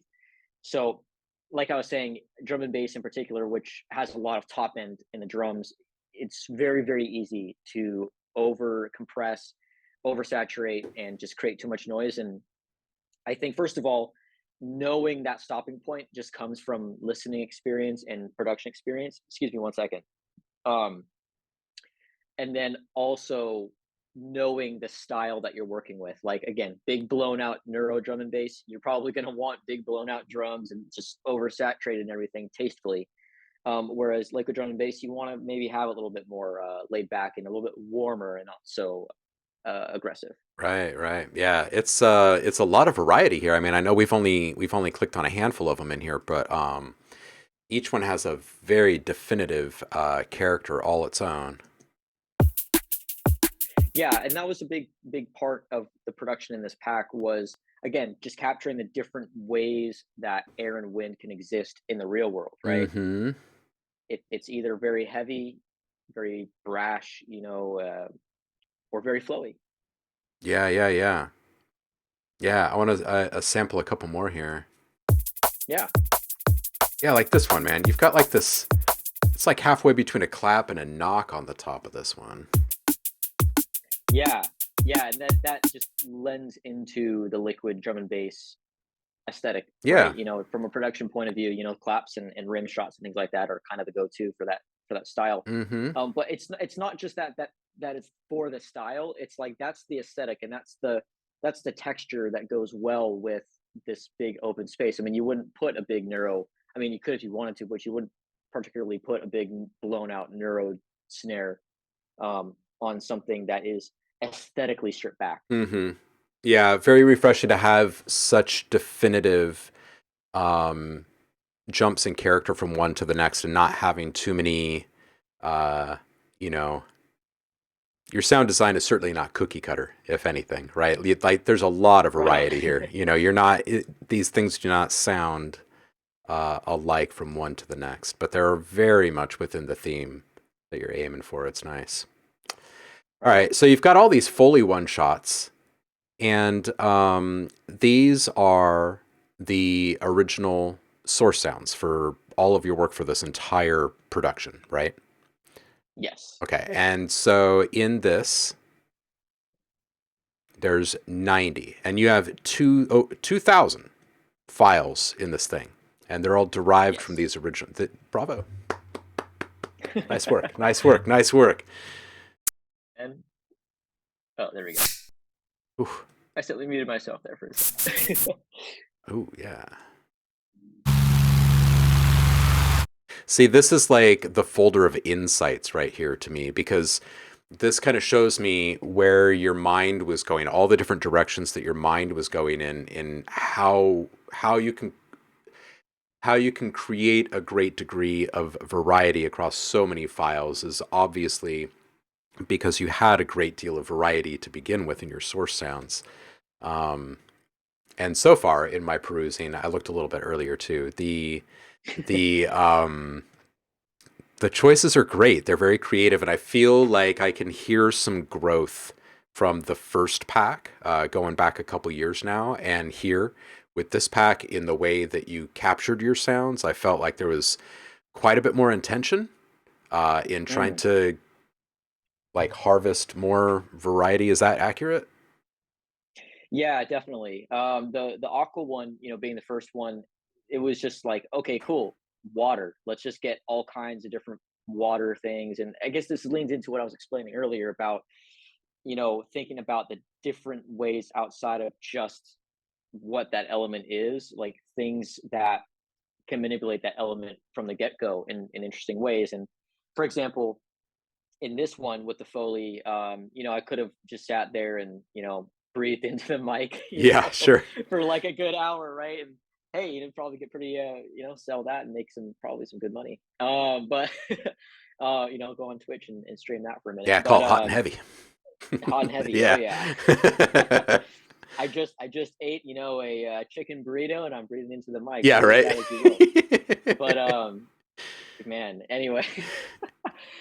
Anyway, so yeah, and there totally is that in this pack. There was a moment where I was, doing breaths and things like that. Of course, those things are perfect for sweeps and textures and things. So that was intentional from that point of view. But here's the tricky thing with all these elements is the hardest thing is getting a solid tone out of the element. Something that when you do pop it into a synthesizer for wavetable creation, for example, or into a sampler, if you have too much noise, it's going to be really hard to manipulate a solid fundamental or a tone. And so with air, you have more flexibility with that, I believe, through whistling. And in this collection, there's pan flute samples as Foley, and of course that just makes sense, right? Because that's a wind instrument, and that can also lend into more interesting creation on the synthesis end later down the road too, where this pan flute is not just only great because it has a solid fundamental that is going to lend into great wavetables, but Mm-hmm. that itself, that sample itself, is going to be great as A, an instrument, and B, as a layerable on synthesis on the synths as well. Mm-hmm. So it's thinking about how, again, like breathing into the mic and doing swooshes and whooshes and things like that with my mouth are going to be great for, like, yeah, effects, hi-hats as well too, which we can talk about. um and because essentially it's just white noise. Mm-hmm. And then the pan flutes and more harmonic and melodic elements, instruments and things like that that will give a fundamental are going to lend into the more melodic and harmonic stuff while still being in the ballpark. Sure, sure. Super nerdy moment. How did you first get started with making wavetables and learn how to judge them as either good or not? I learned from the very best, Chris Gear at OhmLab. Oh, Um, no, no, totally, man. I mean, I know we talked about it, I believe, on our own, and at school as well. We discussed that. And I actually the initial this was before music school and knowing you. I remember when Serum first came out or was just getting its first round of, A-list producer attention. Virtual Riot, actually, funny enough, the legend, he uh he did a video a long time ago about throwing Foley into Serum, and I thought that was so cool because, Massive, for example, which was the most popular synth before Serum, you only had so much to work with, right? Whereas in Serum, you have the flexibility to throw anything at it and turn it into anything. And I like that idea of not having limitation, not just because I don't want to be limited, but because it opens up opportunities for sound design that I might not have known before. yeah, And it's also going to help me learn what makes a great wavetable. yeah, yeah. Now, what helped me learn what was a great wavetable is a dynamics in the wavetable. So a wavetable that many of you are familiar with the basic shapes, right? You have all the different kinds of four basic shapes in there. The sine wave, triangle, square, saw. You know how it is, and each one has its own harmonic makeup. Now, if I can create a wavetable that captures those four on their own, but then also make wavetables that captures those four in a way that's very fluid and gives that tonal dynamics, or those tonal dynamics, excuse me, that is all the better.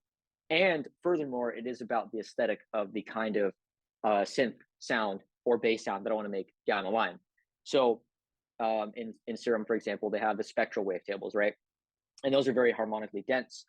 Um, and they fit the purpose for growl basses, maybe even keys, things that have a lot of harmonic density. Mm-hmm. So that's where a lot of that thinking comes in for wavetables as well. Is, but beyond dynamics, what does this wavetable that has been generated from this Foley sound initially have at its core? What is the core of it, and what about that am I going to capitalize on later down the line in the synthesis process? And then that will help me find the frames in the wavetable that has been generated to pick and choose and then stitch together into a cohesive final wavetable. Well said, Padawan.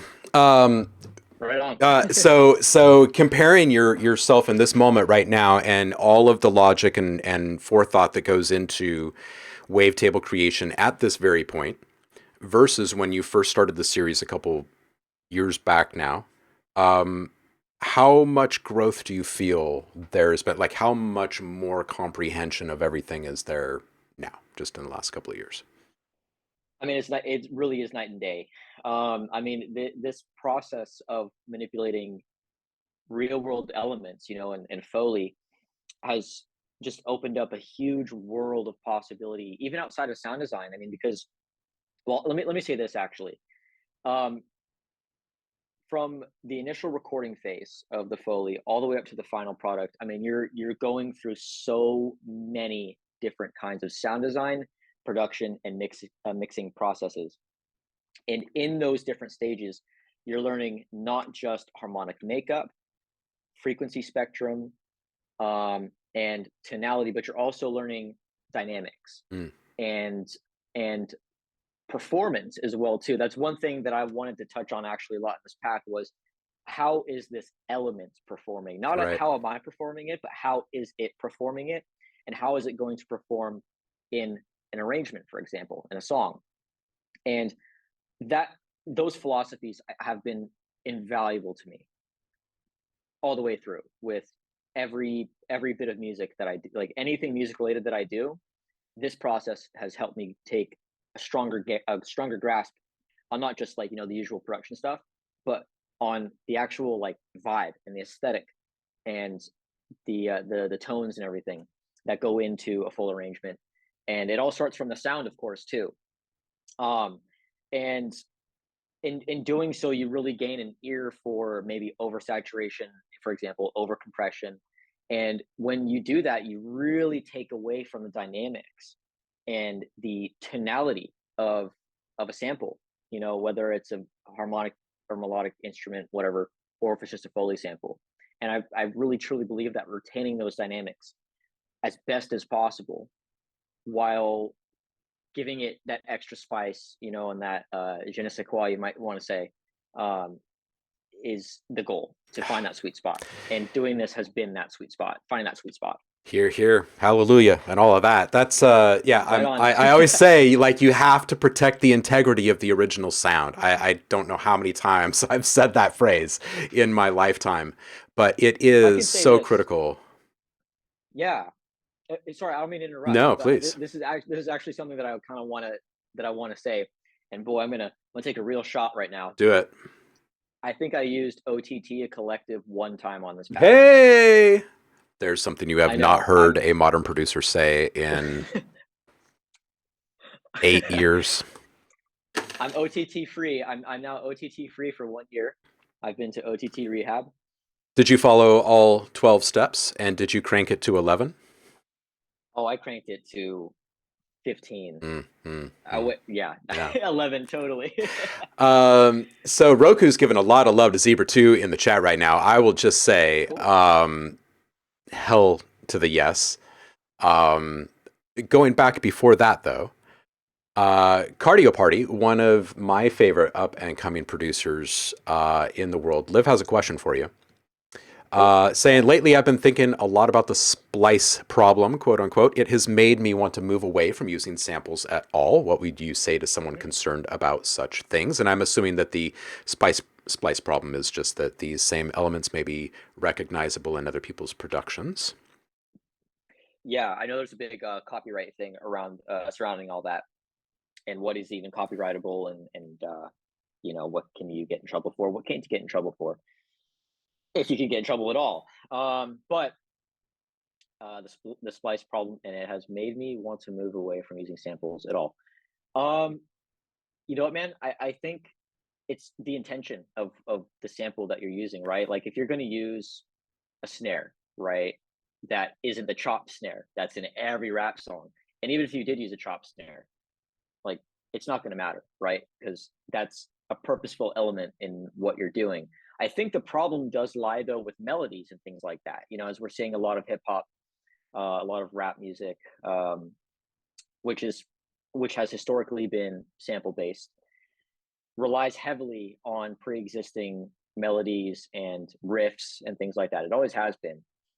And now that you have people that are making instruments and loops and things that are going on sample platforms such as Splice that don't have a copyright attached to them, such as, like the guitar riff in like an Aerosmith song that might have been sampled, right? Like that's different than where we're at today. Um, so I can see where you would be concerned about maybe like from a law perspective, and if you would get in trouble over that. From an aesthetic point of view, though, if it fits, it fits, man. I don't see any problem with using loops, one shots at all, as long as it's purposeful, and if it fits the song and you like it, I don't think you should feel any sort of uh, questions for yourself about it. Yeah, and my answer to that is live you're beautiful the way you are and make the sound your freaking own. Like if you're worried about Yeah, anything sounding similar in other people's productions, just make it your own. Flip it, make it your own. yeah, yeah. Subvids is saying, dude, you've got a fitting name. Imaginate. Right on, man. Paul or Artola, tuning in from sunny Maryland today, is asking, do you use resonators like mutable instruments elements?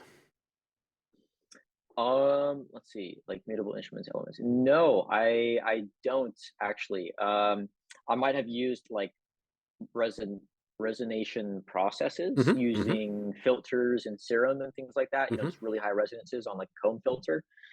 But no, I've never used resonator in Ableton or mutable instruments elements. I'll have to check that out though. What Yeah, about I'm very curious about them. you run through any guitar rig on this Okay, production? yeah, so definitely. So a lot of my go-tos for amps actually are guitar rig, definitely. Um, there's another one as well that's really great. One that I've been using a lot actually. Ooh, I almost don't want to say it because I kind of want to be a gatekeeper right now. But Well, I you will can say be. it's a great. I kind of want to be. I kind of want to be. But like honestly, like we're all producers here, and I love sharing great tools. So Archetype Abasi, the Tosin Abasi Hey. plugin with Archetype is awesome. I Oh. use it for so much stuff. Oh.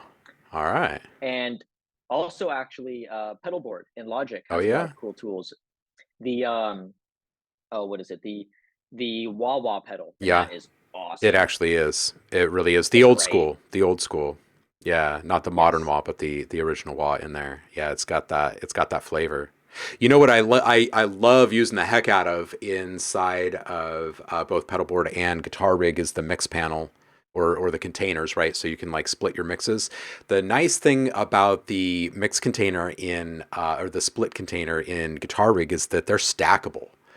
So I Hmm. create a split environment and then I'll split that whole thing into like a wet dry, right? And you can like Yeah. modulate in and out of that. Oh, it's so good for sound design. It's just like how do people live without these things? I don't know. I don't know. Oh, it's crazy. That's the beauty in guitar rig is like they know that you can use it outside of guitar, amping and Oh all that yeah. stuff. And so they make it possible for like other sound design possibilities. But I will say, I like to use other amp simulators, especially really high quality ones, because first of all, not a lot of people are using them in the way that I'm using them, but also too because they're going to have something different. Yeah. And for whatever reason, maybe it's because I've been playing guitar a lot more recently and getting more into that, that I've just been kind of a nut about, oh, this amp looks really great. You know, there's one that I'm really keen about. It's a hardware piece of gear, Axe Effects too, and I really Mm, want to get one of those things. mm. Just for a guitar, of course, but also to run things through and Yeah. see what I can get out of that. Yeah. What was it that Um, Andrew had back in the day at, at Pure? Oh, the Helix. Have you ever played with the Helix? mm, They've got it's hardware pedal board, but fully programmable software interface. Just ridiculously good sound. It's had multiple iterations now, but it's just yet another yeah, gobsmackingly good one. I've heard about it, but I haven't looked into it, so I have to look into it. There's a Yeah. lot of plugins that I've been curious about, especially with the holidays coming up. Oh, dude. Yeah, it is the season. Getting back Tis the to season. getting back to Zebra really quick because I'm I've always been super big into Zebra and Zebra 2 when it arrived. And I think that, and I've said it before, but I think that Urs is probably one of the most brilliant minds that we've ever seen on this side of the industry. And I really hope that there is a Zebra 3 soon. And I hope that he introduces even more awesome wackadoo ideas that other companies can't and will not figure out how to bake into their stuff. I just, yeah. And Roku, I love you even more for being so dedicated to Zebra. Right on, man. Right? Yeah, Right? that's so cool. Right. Let's see what else. It makes your audio have steroids. Can I kind of would like to add to this conversation that's going on about splice Yeah, and yeah, what cardio party is saying. yeah. Um, you know what, man? The tools are always going to change in music production. They're always going to change. Splice, is around right now. Other sampling platforms are around and plugins are around, but the need to make music from a personal and spiritual place is always going to exist no matter what. It's just the way that you make it is going to change. And that's the most important part is you're always going you're always going to want and need an outlet. If being a music maker and being a creator, that's just the natural part of it. So I would urge, not to, I guess, give too much perhaps unwarranted advice. But I would urge you to just continue creating, and try not to get hung up too much on what other people have to say about sampling and all this. I think there's a lot of ideas that are thrown around, and I think a lot of them are very biased from personal points of view that we might not even be aware of. And I think the fact that that affects people to a point where maybe they don't feel they want to make music anymore is actually a travesty. So I would be careful what you listen to and do you, man. Make music however you want to make it. Yeah, Liv, my 2 cents on this one is stop and think for just a moment when people are spouting off. How and why do they have and or make the time to do this? Mm. Sit on that for a bit. Let's see. That's very much where my head. I don't know how to do this without music, but it makes. Yeah, it's true. You're. You're always at the mercy. You're always at the mercy of how good your idea of the day is, right? And like your confidence in your craft. But the thing is like I feel like that's a very natural hump. Like I'll be very transparent with you, man. Um, when I was like 2015, 2016, and even today sometimes, but definitely 2015, 2016. There was definitely days where I was like, you know, I can't do this. Like, no, you know what I mean? Like it's too hard and just this and that. And it's a natural feeling for sure. And you might be in the feeling that you're in right now, but see what happens. See what happens in a couple weeks, you know? So to ebb and flow, my friend. Sound design is not just a dangerous hole that you have to be careful when you're walking by because you could fall down into that hole and never emerge again. But it can also be a safety net of sorts for inspiration and writer's block and motivation and follow through and all of these other things. I tell people all the time that if you want to make it in music, make it in sound, and it not to say that you need to become a purveyor of sounds, but you need to become someone who resonates with sounds and can, in a way, become a conduit for the sound, not just the music. Like we all aim to be a conduit for the music, right? What happens when you tense up for a solo? It sucks, right? You got to be loose. You got to let it flow through you. And if stuff isn't delivered organically, we are all on the inside. We're all kind of thinking and saying a lot of the same things. Um, and that is that it just doesn't have the it, right? It's not. Um, so here's what I say to when you're feeling like that with music in general is like kiss it goodbye for the day or the week and sit down and make some sounds and some noise and don't go looking for sounds. Um, don't it's not a shopping mall, right? You're not like looking at different things along the way. You have no idea what you might stumble into.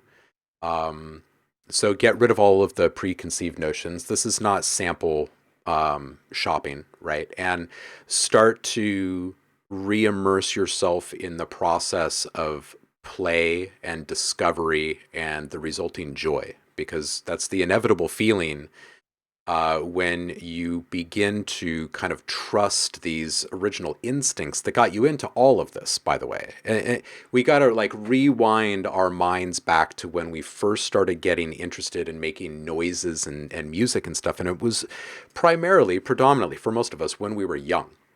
And we didn't know what the intended purpose or use of a phaser or a tremolo or high versus low tone on a distortion pedal. Like we don't understand the mechanics behind those things. We just do it when we're young, right? Just to see what happens.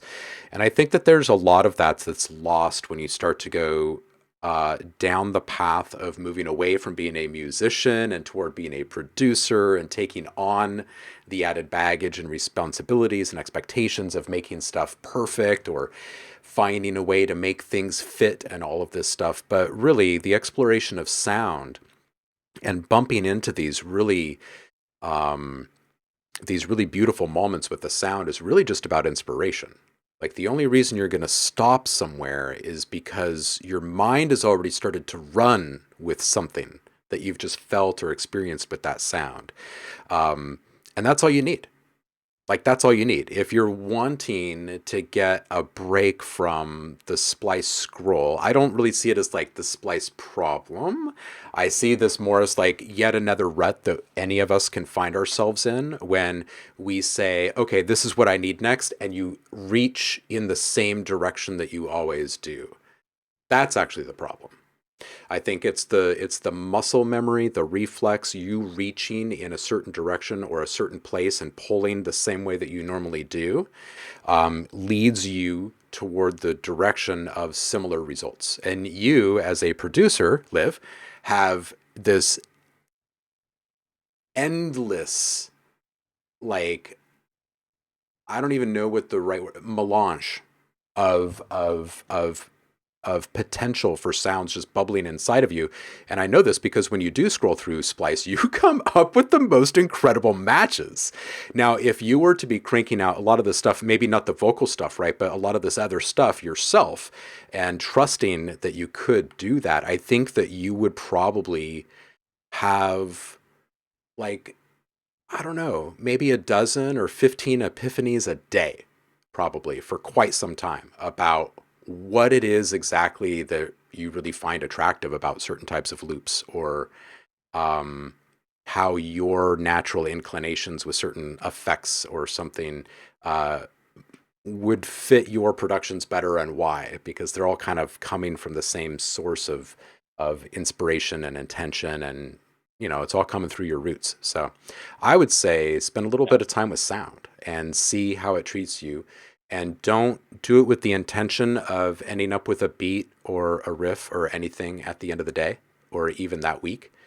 um, and just kind of relinquish um, the the expectation around all of it. Yeah. And then come back up Yeah. for air. Boom.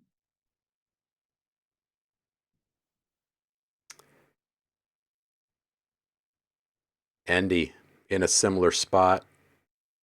It's good that people speak about these things too, in groups like this, because I guarantee you that there's more people in the group. I have no idea who's here right now because my OBS isn't showing me all my normal stats, but I know that there's more people here than just Andy and Cardio that feel that, and it's pretty typical. I mean, if you wake up feeling like you need to make a hit, then it might not be a very good day. Yeah. Oh my God. That expectation is so killer, man. I mean, yeah, yeah. It's such a unlearning process. I love this response, which is maybe just me throwing a fit about having to do the work. I think that a lot of people, the trepidation comes from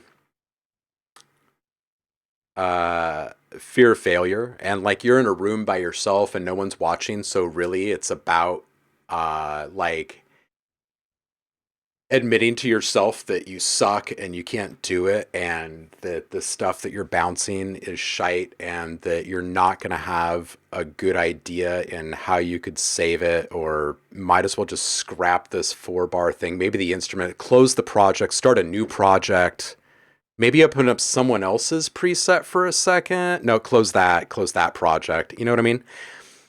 I'd say record something and then start shaping it, or throw it into a sampler and drop it 4 octaves and see what happens, or open up a plugin that you haven't used in forever, make one simple pluck in your favorite synth. It doesn't have to sound good, and then just run that one simple pluck through that plugin and start trying to engage with that joy engine. Disappointing yourself. Yeah, yeah, yeah, yeah. Get it out. Get it out. Put words to it, and then say, fuck that, and move on. Yeah, at the end of the day, that's the thing that makes you most crummy, is when you give into it and you don't try, or you just don't do, and that always just kind of sucks. Just got to get past it. Absolutely. Picking up the new Imaginate pack might help. Hey, there's loads of inspiration in there. And loads of presets. It is always Lots, easier said than done, cardio. yeah. Word. No samples. Word. Dude, there is so much stuff in this pack, and I'm super flippin' proud of you for everything that you're Thank you, man. accomplishing right now. And your perseverance with this series is paying off in so many different ways. And I really honestly cannot wait to hear what you cook up with fire for us. Yeah. Yeah, I have a buddy in Nashville who has a pretty substantial amount of land to do experiments on, and so he's doing some interesting experiments for me. Unfortunately, being in LA, if I do any one of those experiments, I might find myself behind bars for a couple of days or longer. So I have to be very careful with what I do where I am. So I'm very grateful to have some friends You have to be really who, careful where you aim flamethrowers when you live in a city, it turns because out. yeah, Yeah. 100%. I Yeah. mean, yeah, your neighbors walking by and you just cook their dog. You don't want to do that.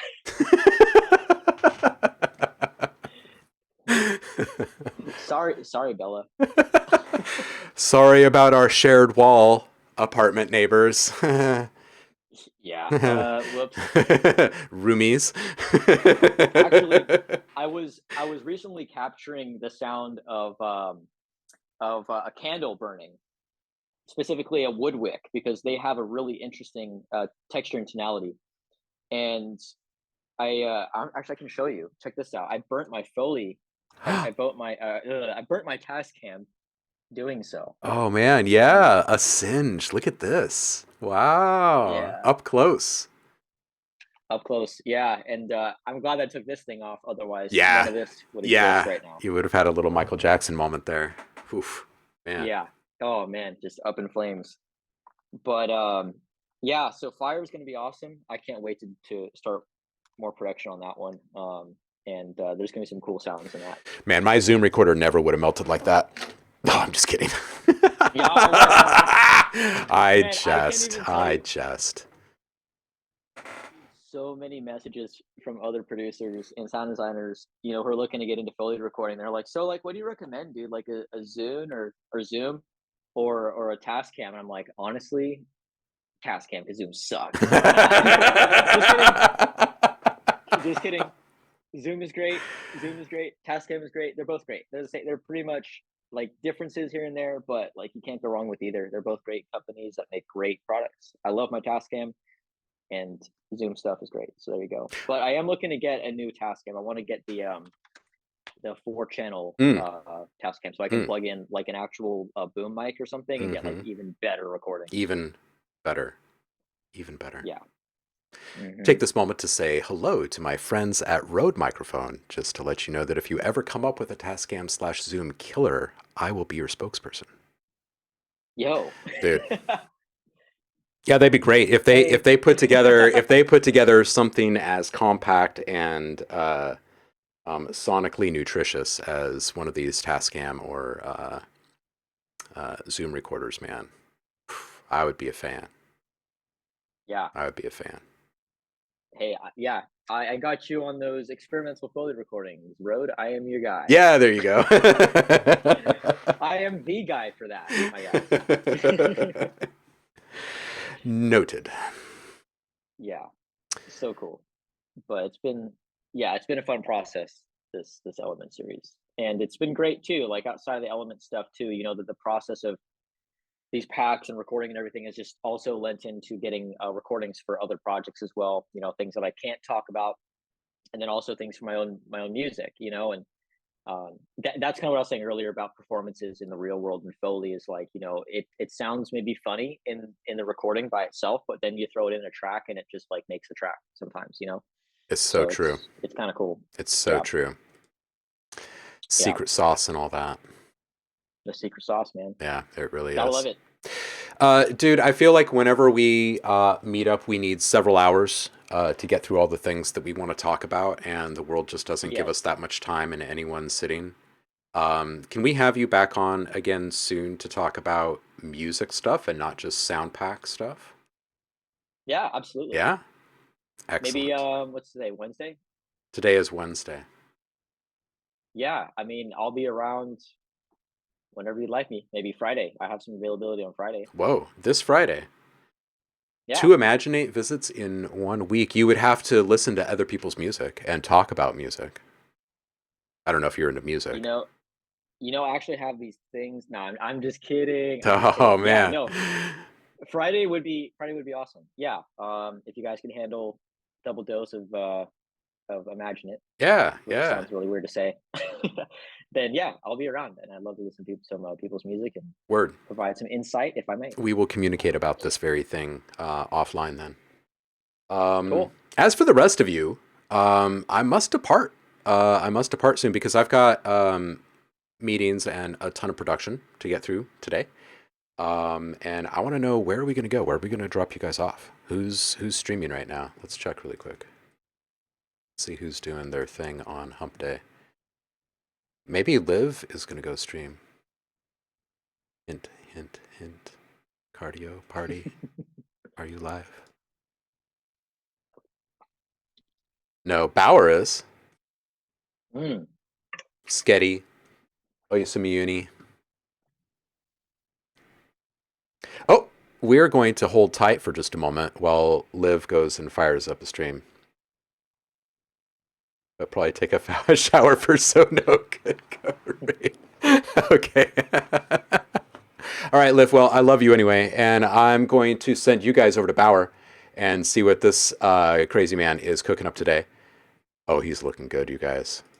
He's looking good today. His hair is looking pretty good. I appreciate you guys for hanging out with me.